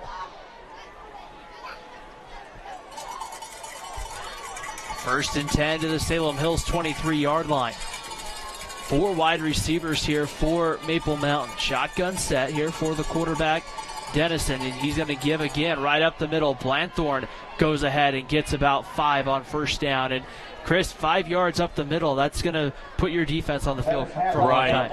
And also you're starting to wear down this Salem Hills defense. You've been running it down their throats all game long, and I think it's starting to wear them out. So 2nd down and 6, 3:54 to go here in the 3rd quarter. 15-0 Maple Mountain. Golden Eagles trying to hold on and claim the number 2 spot out of Region 8 and get a home playoff game. Back to throw with some time. They drop it off here on the screen pass, and that's going nowhere. I believe that was that was Taggart Durant, number 11, on the catch. Yeah, great job by Jacqueline, recognizing it was a bubble screen, beating the blocker, and making the tackle that time on Durant, making sure that play went nowhere. So it's going to be 3rd down and about 6. Maple Mountain looking to get it right around the 11-yard line to move the chains here. Just inside the 13 to the 12. 4 receivers for the Golden Eagles. Dennison on the option. There's the pitch. Looking for the first down. It's going to be close, but I believe they're going to have enough for it. I believe it was Blanthorn again on the carry. Yep, it was Blanthorn, and that's going to be close to a first down. And you might be, Chris, in 2-down territory. Looks like he got it. Looks like he got it. And once again, they run the option to what side of the field? The right side of the field, and they're able to get a big chunk of yards. 13-yard line. So 1st and 10 to the 13, clock running. That might be the thing too, Chris, that's backbreaking if you're Salem Hills, is that clock continuing to run now. Under 3 minutes to go here in the 3rd quarter. 4 wide receivers. Here's the give right up the middle. Blanthorn goes right into the middle, and again, this time they go off the left side, and Wolfgram and company get there quickly. And I think the defensive end on that's strong side that time is able to come up and make the tackle, but they've had a lot of success to the right. But you got to keep Salem Hills honest. 2nd down and 11 coming up. 2:13 to go here in the 3rd quarter. Maple Mountain has been just very much straight run tonight for the most part. A couple of times they've gone to the air, but for the most part, a lot of Garrett Blanthorn and Zach Maurer, and it has worked really well here as we're under 2 minutes to go, 3rd quarter. And they've ran a lot of clock off tonight as well. Back to throw with some time. Dennison throws it off in the flat. That's complete. And that's going to be, I believe that was Durant again on the catch. And Taggart Durant running out, and he's able to catch the ball that Dennison throws right on time, right on target. Gets down to about the 9-yard line and brings up 3rd down. And Maple Mountain can get a first down, but they need to get inside about the 2. And it's 3rd and 7 coming up. And they're on that far right hash where we saw Salem Hills miss a field goal in about that same exact spot. So if they kick a field goal, it's not going to be an easy one necessarily. 4 wide receivers for Maple Mountain. Single back set. Dennison gets it out. Blanthorne on the ball. It looks like it's going to be loose. Picked up by the Skyhawks. Going back the other way, and now the whistles, it looks like, are going to blow that play dead.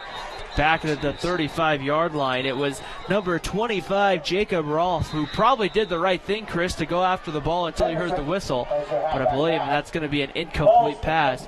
Brings up 4th down. And Maurer's lucky that time for Casper's lucky that time. He didn't pick up a flag that time for late hit, because clearly I could hear the whistle from up here with headphones on. You could hear it multiple times, too, and it's not overly loud tonight. It's not like we're in a stadium of 110,000 that we're going nuts for the play. Right. You know, you could clearly hear the whistle, and now that brings up 4th down. It looks like Maple Mountain is going to bring on Taggart Durant for the field goal. It's going to be from that right hash, like Chris mentioned. Salem Hills missing one earlier from right around this right hash. Not going to be an easy kick. And now I think Brad Burtonshaw wants to take a timeout. He might take a look. He came onto the field, but I thought maybe he was going to use a timeout to think about it. But looks like they're going to leave on Taggart Durant here for the field goal. Quite a bit of time ran off for no timeouts being called in between those last 2 plays. Durant on for the field goal. It's going to be right around a 26-yard attempt. Snap is down. The kick is up. And that looks good, and it's through. And with 49 seconds to go here in the 3rd quarter, Maple Mountain takes an 18-0 lead on Salem Hills. And Chris, it was only a field goal, but now for sure it's a 3-possession game for the Skyhawks. It is a 3-possession game as they go up 18-0, and a couple of field goals where they have not been able to convert on the point after attempts tonight have made this lead increase to 18-0, and I think we should call that the Lance Wilson State Farm Insurance drive of the game as Maple Mountain, the Dickerson Automotive drive of the game. And we love Lance Wilson, but Dickerson Automotive with the drive of the game there as Maple Mountain took the ball from their own 44, is able to drive down into Salem Hills territory and come away with 3 points and make this a 3-possession game heading near to the 4th quarter. And now a lot of pressure going over to that offense for Salem Hills. They need to find a way to get something going here because, Chris, with the way you had Maple Mountain just took about 5 minutes off the clock, right. How many possessions are you going to get left in this ballgame? If you give up 5-minute drives, the possibility of maybe 1 or 2 more possessions, but they're down 3, so Salem Hills is going to have to speed up their offense a little bit. 49 seconds as Taggart Durant puts a foot into this one. It's going to go. It's a line drive kick. Caden Coons took it into the end zone, but they'll let him bring it out. He fielded it at the 2, tries to get outside across the 20, breaks a couple of tackles, dropped at the 28-yard line. And so Salem Hills will start once again with decent field position with 41.4 to go here in the 3rd quarter. Yeah, last time they got the ball, they also started out around their own 29, and unfortunately they turned it over on downs. So 1st down and 10, ball at the 29 officially here. Wolfgram in the backfield here. We'll see maybe if he's got a couple of big plays in him here as the game gets deep into the 2nd half. Nelson will be from shotgun. They send a man in motion. It's Wolfgram on 1st down. Tried to get outside. Maple Mountain got 3 guys there. Harrison Casper came to finish off the tackle. Oberhansley getting in there as well. And that's really what Maple Mountain's done all night. Get multiple guys to Wolfgram. And that's exactly what they've had to game plan for, is Wolfgram is a threat every time he touches the ball to take it into the house. 2nd down and 10. Ball right back at the 29-yard line. 11 seconds here on the game clock. 4 wide receivers. Nelson back to throw with some time. Looks into the flat. Has a man. That's complete to Van Tassel. That's a first down across the 40 to about the 42-yard line. And so with the 1.8 on the clock here in the third quarter, they will try to see maybe they get one more play, and they will not. And that has ended the third quarter. At the end of 3 from Salem Hills, it's Maple Mountain 18, the Salem Hills Skyhawks 0. The Golden Eagles looking to try to finish off this season with a win and get the number 2 spot in Region 8. You're watching high school football on Spanish Fork 17.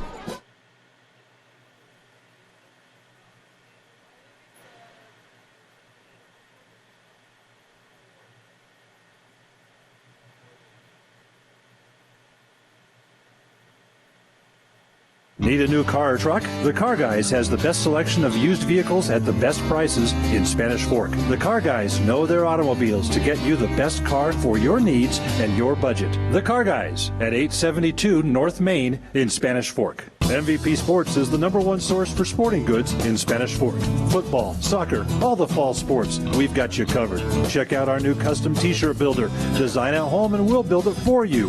MVP Sports, 72 North Main in Spanish Fork. Start of the fourth quarter here on Spanish Fork 17. Right now, the Golden Eagles of Maple Mountain leading this one 18-0 as the defense is pitching a shutout, and Salem Hills right now, Chris, trying to just get something going here, as we'll see the give up the middle as it's Vitogi on the carry, and he gets across the 45 to the 44. First down, Salem Hills. Skyhawks now seem to be moving. Looks like we've got an injured Golden Eagle on the floor, but, we expected to see a lot of running by Wolfgram, but it's been Viatoe who's been able to have a lot of success on the ground tonight for Salem Hills, and he's a junior. Peyton Pond, number 10, the injured Golden Eagle right now, will get treated here by the athletic training staff with 11:52 to go. For Maple Mountain, Chris, and we've talked about it a little bit tonight, how huge is playing a home playoff game and especially in that first round of the state playoffs? Well, it's definitely huge. Now, I've called a couple of Maple Mountain home playoff games for Channel 17, and they have yet to win one. I remember clearly they've lost to Highland, and Box Elder came down and beat them, but it does make a difference. The averages are you're going to win a home game against a road game, but it's no guarantee, and depending on who they play next week, if they hang on to the game here in the fourth quarter, they're going to have to give everything they have to move on to the second round. You have to kind of look at it too in the sense of, generally speaking, you would play a team from the Salt Lake area or more north of Salt Lake. Right. But here you're playing a team from Region 7, maybe Sky Ridge, maybe Provo. I mean, at most, Sky Ridge is coming from Lehigh, so 35, maybe 40 minutes, bad traffic, but I mean, still, it doesn't have maybe the travel effects as you would generally get as we see Peyton Pond. Is that Peyton Pond or is that 16? I think that's West Bastion. That is 16. I looked and I saw 10 at first, so it is 16. So hopefully West Bastion is all right, and maybe just a little bit of an injury that time that maybe can walk off. So it's going to be 1st and 10 from the Maple Mountain 44-yard line. Salem Hills offense starting to roll a little quicker here. Nelson back to throw with some time. The ball goes straight up and incomplete over towards the Maple Mountain sideline again. Some pressure, looks like, got the arm of Nelson when he went to throw. Yeah, he went to throw it, and he was able to only make half of the motion that time as he had Blanthorn hanging all over him like a Christmas ornament on a Christmas tree there that time, and ball went straight up in the air, and they're lucky nobody from Maple Mountain was there to catch that. Second down and 10. Nelson's going to give up the middle. It's Vitogi again, and only a gain of a yard or two before he's quickly, it looks like Oberhansley right there immediately to make the hit, and brings up a 3rd down and long here for Salem Hills, about a 3rd 9 or so coming up. Salem Hills started out with their own 29. They've had quite a few drives where they've picked up a few first downs, but this is about the point in the drive where they've stalled, so we'll see if they can pick this one up. 3rd down and 9, 11:10 to go here in the fourth quarter. 4 wide receivers for the Skyhawks. Back to throw. Nelson looks over the middle, has a man. That's going to be towards the sideline, lowering his head, and making good contact, Isaac Johnson. That's going to be close, though, to the marker, but if he's Looks short, like he's short. he's a half yard short, and you have to go for it. Look at this hit, though, at the end, Chris. I think he might have got a bad spot that time. I think he had the ball past that yard marker a little bit more, and it would have been really close, but instead they lined that thing up just on the other side of the 35. It's a half a yard shy. They're not going to have to move the pile very much, but now's not the time. I would think we're going to see Wolfgram right up the middle, and I think everybody here are probably thinking the same thing. Maple Mountain crowding the middle, man coverage. Nelson back to throw. Looks over the middle, has a man. That's complete to the 30-yard line. And that's Jacqueline on the catch, and that's a first down. 4th and inches as Salem Hills decides to spread it and throw it that time, and they pick up the first down. I thought for sure they were going to Wolfgram up the middle. But well, that just shows you how much respect I think they have for Maple Mountain's rush defense. So 10:39 to go, fourth quarter, 18-0 Golden Eagles. Maple Mountain's defense has bended a couple of times, but has not broken yet tonight. 4 wide receivers back to throw with some time. Nelson now going to be flush, steps up, steps back into the pocket, has some time, drops it off wide open. It's the tight end out of the backfield. That is number 42, Jaden Barnum, makes the catch and gets inside the 20 for a first down. Great job by Nelson staying alive in the pocket, finding Barnum here at the last second and lobbing the ball to him. But it looked like he was dead in the water. And it uses his elusiveness as a quarterback there to scramble away and find somebody downfield. First down and 10. They get to right around the 16-yard line here for... Here's the give. Wolfgram, nothing up the middle again. He saw he tried to go 3 different ways, but that Maple Mountain interior line was there. And that's something Maple Mountain can rely their hat on. If they're able to run the ball next week against who they play in the first round of the playoffs, and also rely on this defense to make some stops, if they can own the time of possession, they have a good shot, I think, of winning. Nelson back to throw. He's going to look towards the corner, and that one's going to be in, and there's a flag that comes in at the end, and we'll see here. Peyton Pond was initially clapping on the incompletion, but we'll see here what happens, and I think they might have gotten Peyton Pond for some pass interference, but we'll see. Yeah, I wasn't watching that part of the field, so I'm not sure exactly what happened, but that is in the area of pass interference, and that's exactly what they're signaling. So that's going to bring up a first down. That's going to move the chains here inside about the right inside the 10. It's going to bring it down to right around about the 7-yard line. Right. I think Salem Hills drove. This is the deepest they've drove, but the last time they were near this area, they had to settle for a field goal that was missed, and a field goal is not the end of the world here as you're down 3 possessions. It's going to bring up second down. There's the give. Wolfgram right up the middle. And that should be good enough for the first down to about the 4-yard line. If you're Maple Mountain here, you can expect a lot of run attack here from Salem as it's difficult to throw when the end zone's compact like this. First down and goal from about the 5-yard line. Wolfgram, the back, gets the call right up the middle into the end zone. Touchdown, Skyhawks. And with 8:58 to go in the fourth quarter, the Skyhawks are on the board. And now they need a couple of more. And I think James Nelson wanted to go for 2 here, but they'll just line up for the extra point. And that's a smart play, because going for 2 does you absolutely no good if you end up kicking a field goal and 2 touchdowns. You're going to have to score 2 more times. So the extra point will be attempted here by Baker. Number 22 will come back on. He missed a field goal earlier, and this one up, and it is through the uprights. And with 8:58 to go in the fourth quarter, it's 18-7. And right now, a huge opportunity here for Salem Hills, Chris. Do you kick it deep, or do you feel maybe some urgency to onside? I think you kick it deep here. You have all 3 of your timeouts. If you can get a 3 and out, you'll get the ball back with plenty of time. Now they got to score twice, and if you do score another touchdown, I got to apologize. You have to go for 2 in this situation. Maple Mountain, as we'll go ahead here. Let's get our sponsors in here with 8:58 to go in the fourth quarter. We've got Two Jacks Pizza, MVP Sports, Lance Wilson State Farm Insurance, Mikkel Christiansen Wise Attorneys at Law, Triple T Heating, Cooling, Plumbing, the Car Guys, and Dickerson Automotive. We thank all these sponsors for making these games possible on Channel 17, and also you can stream these games on YouTube.com on the Spanish Fork 17 channel. And I believe also as well on sfcn.org for those people who are watching from home.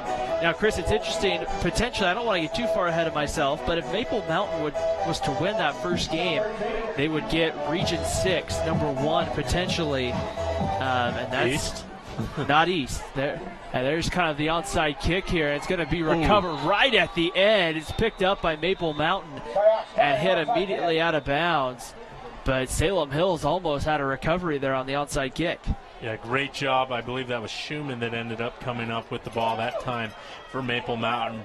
However, wow, that thing took some crazy and wild bounces, and Salem Hills almost got that. Now, if you're Maple Mountain, if you can have another 5-minute drive here and score a touchdown, then you'll be able to go back to Spanish Fork with a win, most likely. If you're Salem, you got to try and get a 3-and-out or limit them to getting only 1 or 2 first downs, because I think Maple Mountain's going to try and run the ball here. The hard part is, Chris, a first down allows Maple Mountain to take about another minute and a half off the clock. A minute and a half or so, give or take. Dennison throws over the middle, has a man. It's going to be held on for a completion. And that's Taggart Durant for a first down. Yeah, and Taggart Durant did not catch that clean. He had to bobble, and sometimes that spells trouble, but Durant's able to finally get a hold of that ball and picks up a first down. And like you said, that's potentially another minute and a half if Maple Mountain elects to run the ball.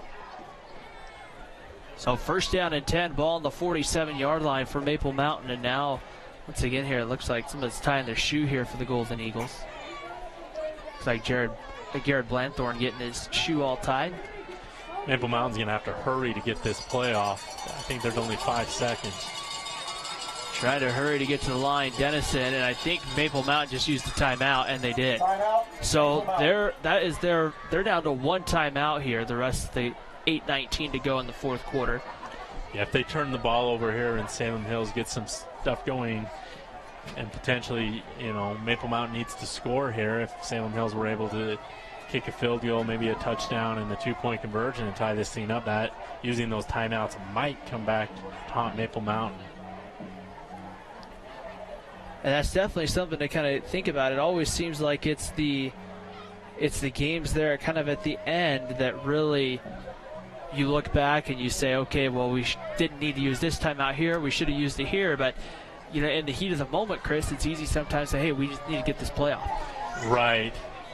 But, Blanthorne is a big part of this offense, so I guess they pretty much used the timeout so he could tie his shoe instead of having him come off the field. Spanish Fork up 24-13 over Payson at home. Spanish Fork will end the season with a win. They're most likely not moving on. First down and 10, and Dennison throws this one out in the flats. That's complete. Believe again out to, trying to see here. Yeah, it's again Taggart Durant on the reception. Durant's had a very busy half so far. And they kept the ball running, saying that he lost his full forward momentum, and the official immediately winded the clock there. So they said he didn't get out of bounds, and if I'm Salem Hills, I might be a little upset about that, because that allowed at least 25-30 seconds to roll off the clock. Shotgun set here, second one for Maple Mountain. They pick up 9 on first down. Here's Dennison on the keeper, and Wolfgram gets him in the backfield. That will be a loss of a couple to bring up third down and about 3, and that's a huge play right there for Salem Hills. That is a huge play by Wolfgram, and they're going to need another huge play here to force Maple Mountain to punt. And I guess the question is, if you do cause a fourth down, is it too early to use a timeout, or do you allow Maple Mountain to run off another 30 seconds on the clock? Yeah, that's a very kind of interesting. That's a tough call. 3rd and 3. I guess it would probably come down to if you use the timeout, though, then you're kind of saying you have to go for the onside kick, depending next time you scored. Here's Dennison right up the middle, and he's going to be short of the marker. He got leveled. He absolutely meant number 46, Tonga, that time, as he just got clotheslined that time. Yeah, it's a hard hit right there. Brings up 4th and 2. So now decision time for Maple Mountain. I think they're going to bring on the punt team and maybe play field position here with 6:30 to go. But now we'll kind of see here what they're going to do. They might just take the penalty and move back 5 yards as well and try and maximize the number of seconds that tick off the clock. So back deep, Caden Kuntz will go back deep to his own about 11-yard line, go back maybe to the 10. And Harrison Casper, and we're going to have a delay a game against Maple Mountain here with 6:08 to go in the 4th quarter. Not a big deal. That'll prevent Casper from kicking the ball to the end zone. Now, the thing to keep an eye on here, if you're Salem Hills, is you have to watch out if Casper gets a running lane here. He'll take it. Yeah, and I mean, right now, up 2 scores, you're not quite as concerned if he gets stopped, as long as that clock, with the way it's getting, about 6:08. Salem Hills looks like they might be coming. Casper will get the punt off. It's a pretty good kick. Kuntz will go back to his own 11. He'll make the catch on the return. Gets out across the 25 to about the 29-yard line before he's brought down. Yeah, it's Salem Hills with a good punt return that time. There's only 5:58, so they're going to have to go faster, and they're most likely going to have to rely on Nelson to throw the ball around here and get up the field quickly. Are you looking for first downs here to kind of stop the clock as well, Chris, or are you just looking right now to get down the field? Both. I mean, if you can pick up the first down, also tell your guys, hey, don't fight for 1 yard. Get out of bounds. 1st and 10, ball on the 30-yard line. Nelson will be from the shotgun set with 4 wide receivers. Back to throw. Puts the slant route to Van Tassel. That's complete. And that's going to pick up 6. Chris, that seemed to be, from my vantage point, a little dangerous right there. A long throw to made. If you're Nelson there, easy for a Maple Mountain defender to potentially jump it. Right, but they ended up catching it, moving 7 yards downfield, and that'll bring up Mountainville 2nd, too. Skyhawks going quick. Nelson throws that one. It's almost intercepted. Peyton Pond jumped the route and had the ball in his hands. He might have had 6 there for Maple Mountain. He did have 6. The problem is he didn't catch the ball first and was looking at that end zone a little too soon that time, but great job of Pond by jumping that route. And it's going to bring up a 3rd down and 2 here for the Skyhawks of Salem Hills. The question is, we thought for sure we'd see a lot of Wolfgram here, especially in the second half, maybe try to open things up, but we're seeing James Nelson through the air quite a bit. 3rd down and 2, Wolfgram in the backfield next to Nelson. And it's going to be Wolfgram right up the middle, and he's going to have it to the 41-yard line. That will move the chains with 5.5 minutes to go. So Salem Hills able to get the first down. Right, and they're right back on it. Skyhawks going to have to go quick. 4 wide receivers. Nelson ready to go, takes the snap, back to throw with some time, steps up, looks over the middle, and that's going to be incomplete. Looking over the middle there for Isaac Johnson, number 1, and that one goes incomplete. The good news is it stops the clock if you're Salem Hills. Yeah, it is good news, but Maple Mountain only had 2 guys down that time, and they blitzed 3, and they were able to get a little bit of pressure, so Salem Hills offensive line needs to do a better job of blocking. 2nd down and 10, 5:18 to go, 4th quarter. 18-7 in favor of Maple Mountain. 4 wide receivers set for Nelson. He drops back to pass, rolls out to the left, looks over towards the sideline, has his man. Again, that's Isaac Johnson to about the 46-yard line. So a pickup of 5 brings up a 3rd and about 5. And if you're Maple Mountain here, you might want to bring some pressure. They blitzed 4 that time, but maybe try and change things up here. Now the risk of doing that is you could potentially get beat deep. 3rd down and 5. Salem Hills needs to get across midfield of the Maple Mountain 49. Nelson over the middle, has his man. That's going to be good enough for another first down. That's number 35 on the catch. 25. That's Jacob Rolfe on the catch. And moving the chains again is the Skyhawks of Salem Hills. And once again, I'm going to mention maybe Maple Mountain should blitz. They've just been playing in this prevent defense, and sometimes it prevents you from winning. 1st and 10 from the 48. Nelson steps up, makes a little bit of contact, makes another good throw, and that's going to be complete. And that's going to be Coleman Jacklin, and that's a first down. Yeah, Maple Mountain gives up another big pass play, but Nelson's looking like a surgeon on this as he's just slicing through this defense. Salem Hills has all 3 of their timeouts, so if they do score and Maple Mountain gets the ball back, they can't stop the clock. There's Rolfe again, down to about the 30-yard line. Another nice pickup of 5. Now, if you're Maple Mountain, you don't want to let them get up so fast, so maybe do a little bit of better job of hanging on them as every second counts here. 2nd down and 5. 4 wide receivers for Salem Hills. Nelson back to throw. Steps up. Looks deep. One-on-one coverage. Van Tassel can't get there. And it brings up a 3rd down. And Blanthorne nearly got to Nelson, but unfortunately he's having a hard time getting up, and he looks to be hobbled a little bit. You can see there in your picture, they have kind of posters of all these seniors playing their final games here at Skyhawk Stadium. And it's 3rd and 5 for Salem Hills. 4 minutes and 20 seconds to go, 4th quarter. 18-7 in favor of Maple Mountain. The Golden Eagles trying to hold on to get a home playoff game and finish 2nd in Region 8. Their only loss this year coming to Springville. Nelson rolls out, steps up. Now he's going to try to keep it. He gets tripped up from behind, tried to stay up, but then goes down. As tripping him up was Blanthorne. And now the dangerous part about that, Chris, that clock continues to run here. And it's 4th down and about 4 coming up. Now I wonder if Blanthorne's hurt or is he just tired, because he's played a lot of plays this game. Over the middle, Nelson. That one's batted down, incomplete.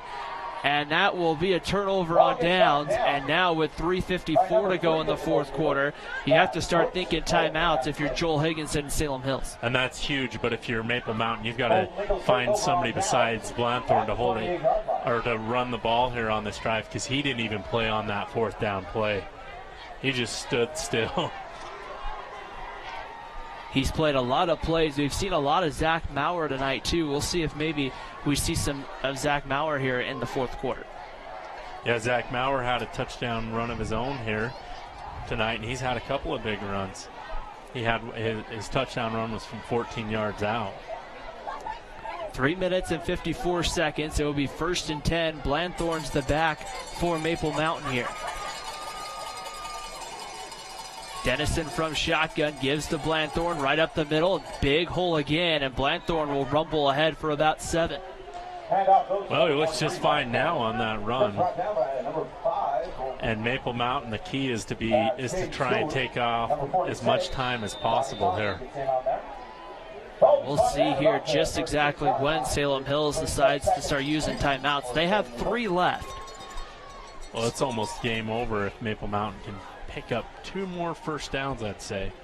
I would think here you wouldn't want to use it on the second 2 but I would think maybe the next series, the next set of downs, you'd probably have to start using them if you're Salem Hills. 2nd and 2 for the Golden Eagles. Dennison throws the screen pass. They get it complete. That's going to go for negative yards as that one was complete out to Taggart Durant. Salem Hills does use their first time out of the half. 3:06 to go here in the 4th quarter. The first time out for the Salem Hills Skyhawks. So, I mean, Chris, if you're Salem Hills, how do you, now you got them in a 3rd and, about 6. How do you set up defense right now? I think you got to respect the pass, but also watch for the run. So a nice balanced defensive play call here. And if you're Maple Mountain, do you try and take your chances running up the middle, or maybe running that option play to the right side and taking more time off, or forcing Salem Hills to use a timeout if you don't get the first down, or you go through the air? That option play tonight for Maple Mountain has been very successful between Dennison and Blanthorne, but definitely huge here. So 3 minutes and 6 seconds to go, fourth quarter. It's an 18-7 lead for Maple Mountain.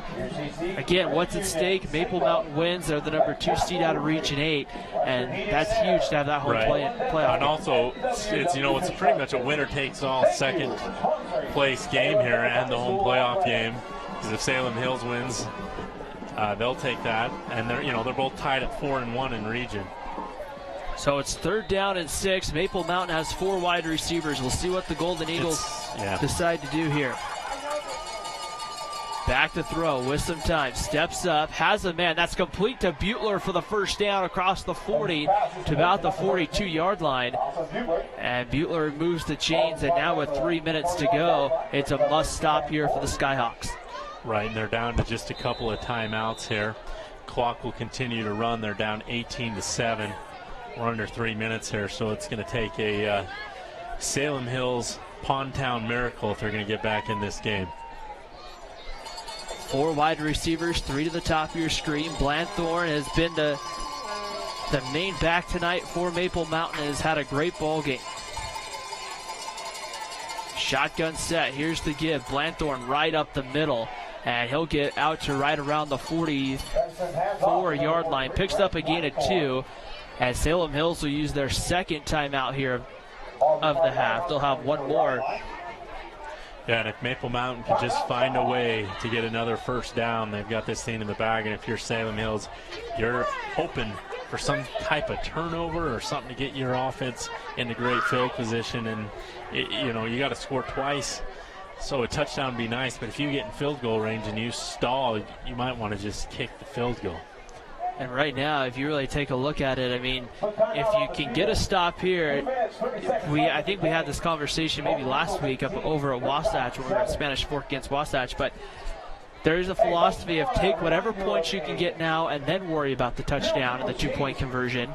And you have to kind of wonder, if you get in field goal range, if you're Salem Hills, do you take the 3, then recover, try to get the onside kick here?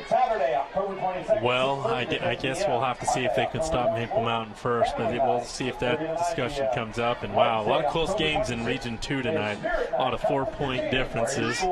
And that is the region where the 3 winners go on to the playoffs and the other 3 are tied for that 4th playoff spot, as they all have that crazy 3-2 record, except for West, who hasn't won a region game. It has gone final. Wasatch 56, you win a 21. Wow. So Wasatch is the 4th spot. They eliminate Spanish Fork. So the Dons will not be heading to the postseason this year. Here's Dennison, a high pass. That one's going to be incomplete, batted around, and it brings up 3rd down. And Spanish Fork's last score I've got is 32-13 for them, and they're looks like they'll have a win against Payson and finish 5th in region. There's a penalty marker, and it's going to be against Maple Mountain, an ineligible receiver downfield. And kind of interesting, Chris, because you throw a passing play here on the 2nd down play. And so now on 3rd, do you run it here just to get that clock moving, or make Salem Hills use that final timeout? The way they've been able to run the ball and get chunks of yards, why not? Worst case scenario is you're going to force Salem to use a timeout and then get yourself in a situation where you can pin Salem Hills back deep with a punt. So we'll see 3 wide receivers to the top of your screen. Dawson Butler matched up with Caden Kuntz to the bottom of your screen. Garrett Blanthorne the back to the left of Dennison. Back to throw. Dennison steps up. Now he's just going to go down back around the 32-yard line. Decision time for Joel Higginson, and he'll use that final timeout with 2 minutes and 18 seconds to go.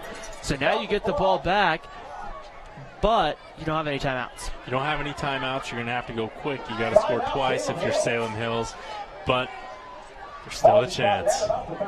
So Harrison Casper will come in, I'm sure, for the punt here in the 4th quarter.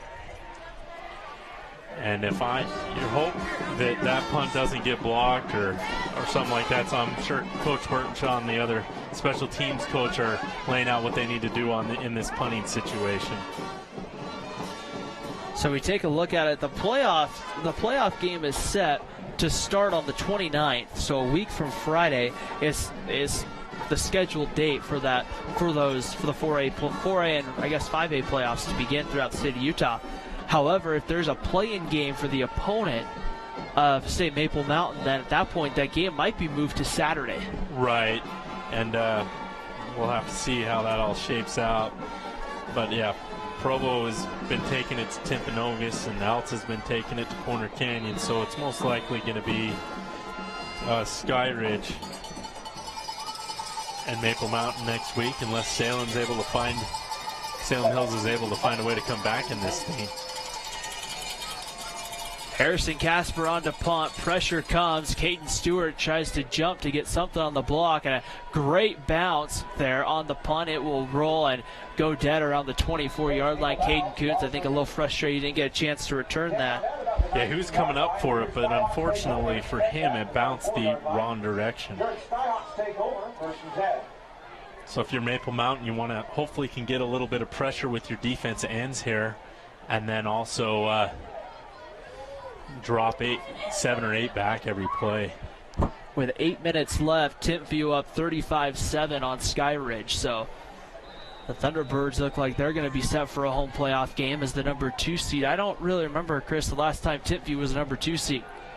Nelson back to throw, goes deep over the top, has a man, but just out of the reach of Coleman and Jacqueline there. That would have been a huge pickup for the Skyhawks. And right there, you said it earlier, maybe see if you can get beat.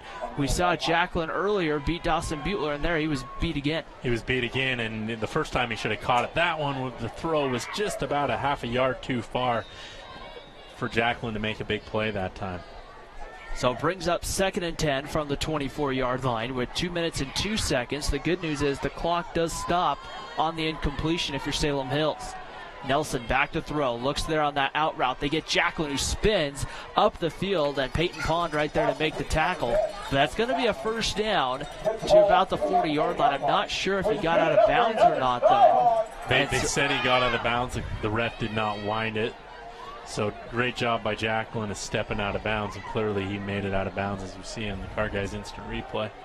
So they'll mark it at the 39-yard line. First down and 10 for Nelson. 4 wide receivers. Back to throw. They hit Jacqueline again. He picks up another 5, maybe 6 yards. And it's going to bring up a 2nd and 4. We'll see if Peyton Pond can jump another one of these, as we've seen that little 10-yard out twice in a row. And Pond's been playing off, and we've seen him jump one of those earlier, and he just couldn't hang on to it. 2nd down and 3 coming up here on the 46-yard line for Salem Hills. 1:51 to go, 4th quarter. Looks like some confusion there, making sure all the receivers have the right routes here. Nelson back to throw with some time. Pump fakes, hit, and drop. Ball comes loose. Maple Mountain picks it up and heading for the end zone and making a man miss and did he get in? He got in. Touchdown. I believe that was number 16, Bastion, who came out earlier on the injury. Yeah, that's great to see him back in the game as he was hobbled off the field. And unfortunately for Salem Hills, Nelson is having a hard time getting off the field himself, as he absolutely got crushed by Blanthorn that time. Wes Bastion with a Mikkel Christiansen and Wise attorneys at law. Great defensive play there on the scoop and score for Maple Mountain, and that will cinch it for sure with 1:38 to go, and now back to a 3-score game. Huge defensive play by Maple Mountain, and we've seen this defense step up time after time this season. And now it's going to bring on the extra point try for Taggart Durant. 1:38 to go, and it seemed like all the excitement for Salem Hills to come back, Chris, it looks like that just quieted the crowd in a heartbeat. Yeah, and I've been very impressed with Maple Mountain. We saw them early on against North St. Pete, and I was thinking to myself, boy, this is going to be a long season for Maple Mountain.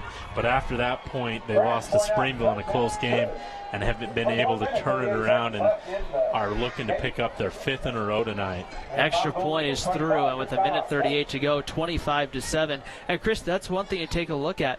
Maple Mountain played a tough non-league schedule, and right now you're kind of seeing, North St. Pete might be the exception, but that was a very good North St. Pete team that we saw. Yeah, North St. Pete struggled since that point. Both teams have kind of went in opposite directions, but you're right.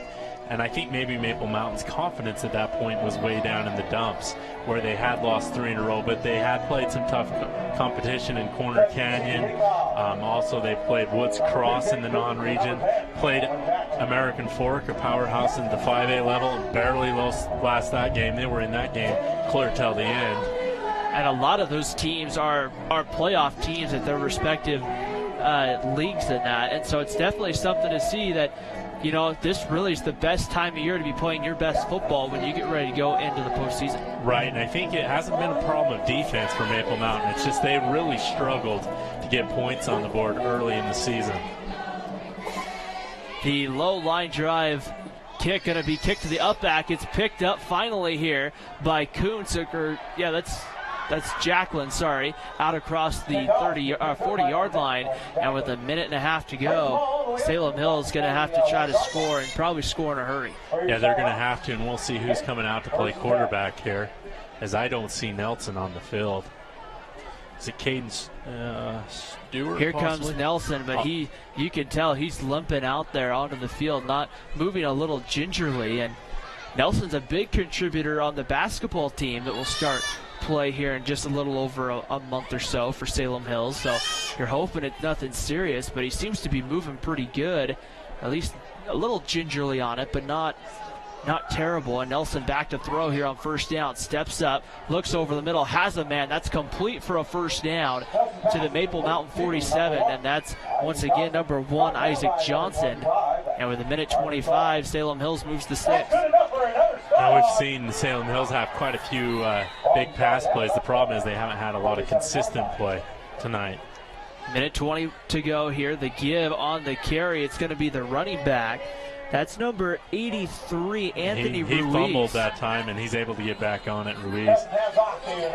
But Ruiz going to lose some ground back to the 46-yard line, and now Salem Hills, that clock runs now under a minute. The Skyhawks cannot stop the clock, so have to kind of think that's probably the Skyhawks waving the white flag. Right, they are. Ruiz, they list him as a senior at 5'7", 110. So I think as a senior, they just wanted to get him maybe a couple of carries here, and that's great to see. Get all those seniors playing their final games as Nelson back to throw with some time. Steps up, looks over the middle, has a man at the 40-yard line. It's complete. That's going to bring up a third and about 4 with about 32 seconds. And I've been pretty impressed with James Nelson tonight. Right. He's taken some hard hits, but he's gotten up and he's been able to stay in the pocket, make some big throws. Have about maybe 1 or 2 more plays in this game. 17 seconds back to throw. Nelson steps up. Gonna throw deep. He's got a man, and he overthrew him. It's gonna be knocked up in the air, incomplete. Carter Shaw, number 25, had it just hit right off his chest there, and it brings out 4th down and 3 for Salem Hills with 10 seconds to go here in this ball game. Maple Mountain looks like they're gonna have a home playoff game a week from Friday against what looks to be Sky Ridge right now is the way it's looking. Yeah, and make sure if you can't make it to that, I'm assuming we'll be broadcasting that game, but I don't know for sure. Ruiz on the carry right up the middle. He's going to be short of the marker with 5.6 seconds to go. Maple Mountain will probably do that here. Our broadcast plans for that game, by the way, unknown at this time.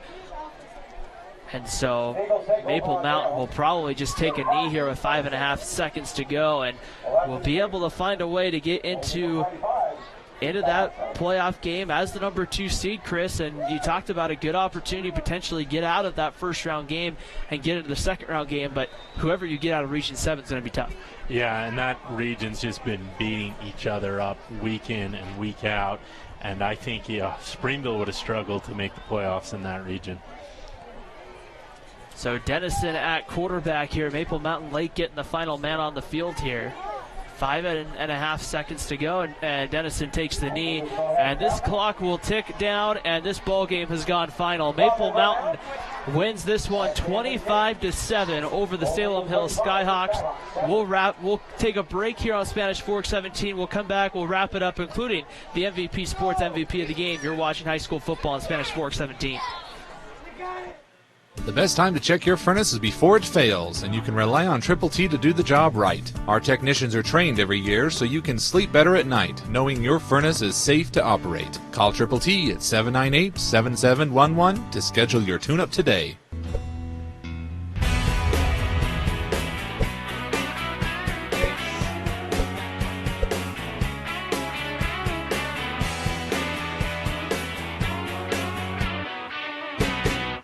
The best time. Maple Mountain takes the game tonight 25-7 over Salem Hills, and finishing in that number 2 spot for the Golden Eagles. A very big win for Maple Mountain. And Chris, you talked about it. Maple Mountain still, kind of a newer program, and a great opportunity now for them to finish second in their region, to have a home playoff game, and maybe start to see this program transition to the top of Region 8. Right. This will be their third home playoff game to start off the playoffs with. Now, unfortunately, the first 2 times they played, they lost, so they're looking to change that trend, but it's going to be a very tough matchup against whoever they face in Region 7. Yeah. And they've got to have a great week of preparation, and they need their defense and run game to show up big next week.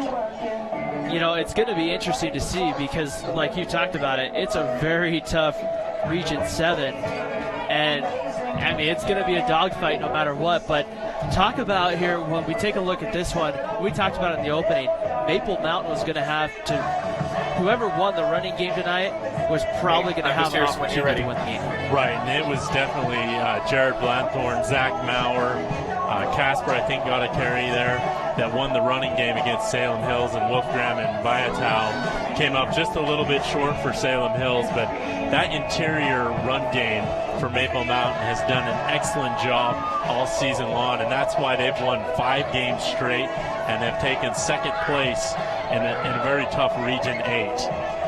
When we take a look at this one, this is one of those games where you just feel like something's building, and it might not end up being a state championship or a semifinal appearance, but just to have the opportunity to have a chance to build a program is huge for Brad Burtonshaw and the staff.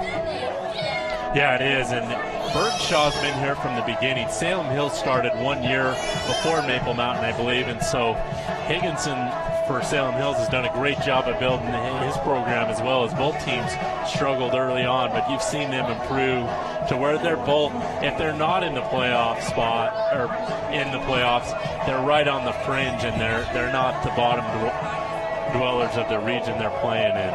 Let's take a look at tonight's MVP Sports MVP of the game, and going with a player that maybe didn't have the most effective night, didn't get the most carries for sure, but whenever Zach Maurer touched the football for Maple Mountain, he had a big hole and he took advantage of it. Yeah, he did. He had a 14-yard touchdown run and a couple other big runs, and he had a huge sack on Isaac Nelson, and that's why he's our MVP Sports MVP player of the game. And so definitely congratulations to Zach and Maple Mountain. They come out on top tonight 25-7 here from Salem Hills High School. As we see, Salem Hills High School always has like I think it's like a class dance or something. I'm not sure though. They know how to celebrate a loss better than any other high school I've seen. Let's give Salem Hills credit for that. So definitely a huge win tonight, though, for Maple Mountain. Salem Hills will be a tough team for whoever they play in the playoffs. Not a team I want to run into. I think Wasatch will be tough. I think Region 8 is going to maybe give Region 7 some trouble, but Region 7's been so dominant. Right. Now, I'm going to predict they're going to go split 2-2. Now, I think most people might disagree with me, but I think this Region 8's a lot tougher than people give it credit for. I mean, Wasatch, we saw them beat Spanish Fork, but we saw this same Maple Mountain team beat them, and Wasatch beat some teams outside of region that you wouldn't normally expect them to beat. So we'll take a look at that here. It's been a great season of high school football here on Spanish Fork 17. We're not sure yet what the broadcast plans will be for the state playoffs, for the Maple Mountains playoff game on the 29th or so. So we're not sure quite yet. So for right now, it looks like this is our final broadcast, Chris. It has been another great season to be with you.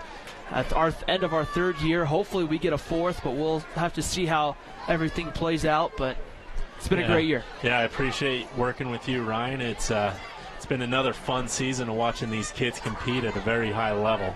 For our entire crew here on SFCN. For my partner Chris Hurst, I'm Ryan Pickens signing off for potentially the last time until basketball here on Spanish Fork 17. Maple Mountain comes out on top tonight, 25-7.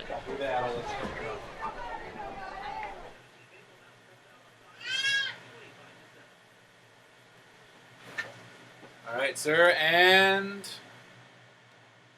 you are off. Great game. Thank you.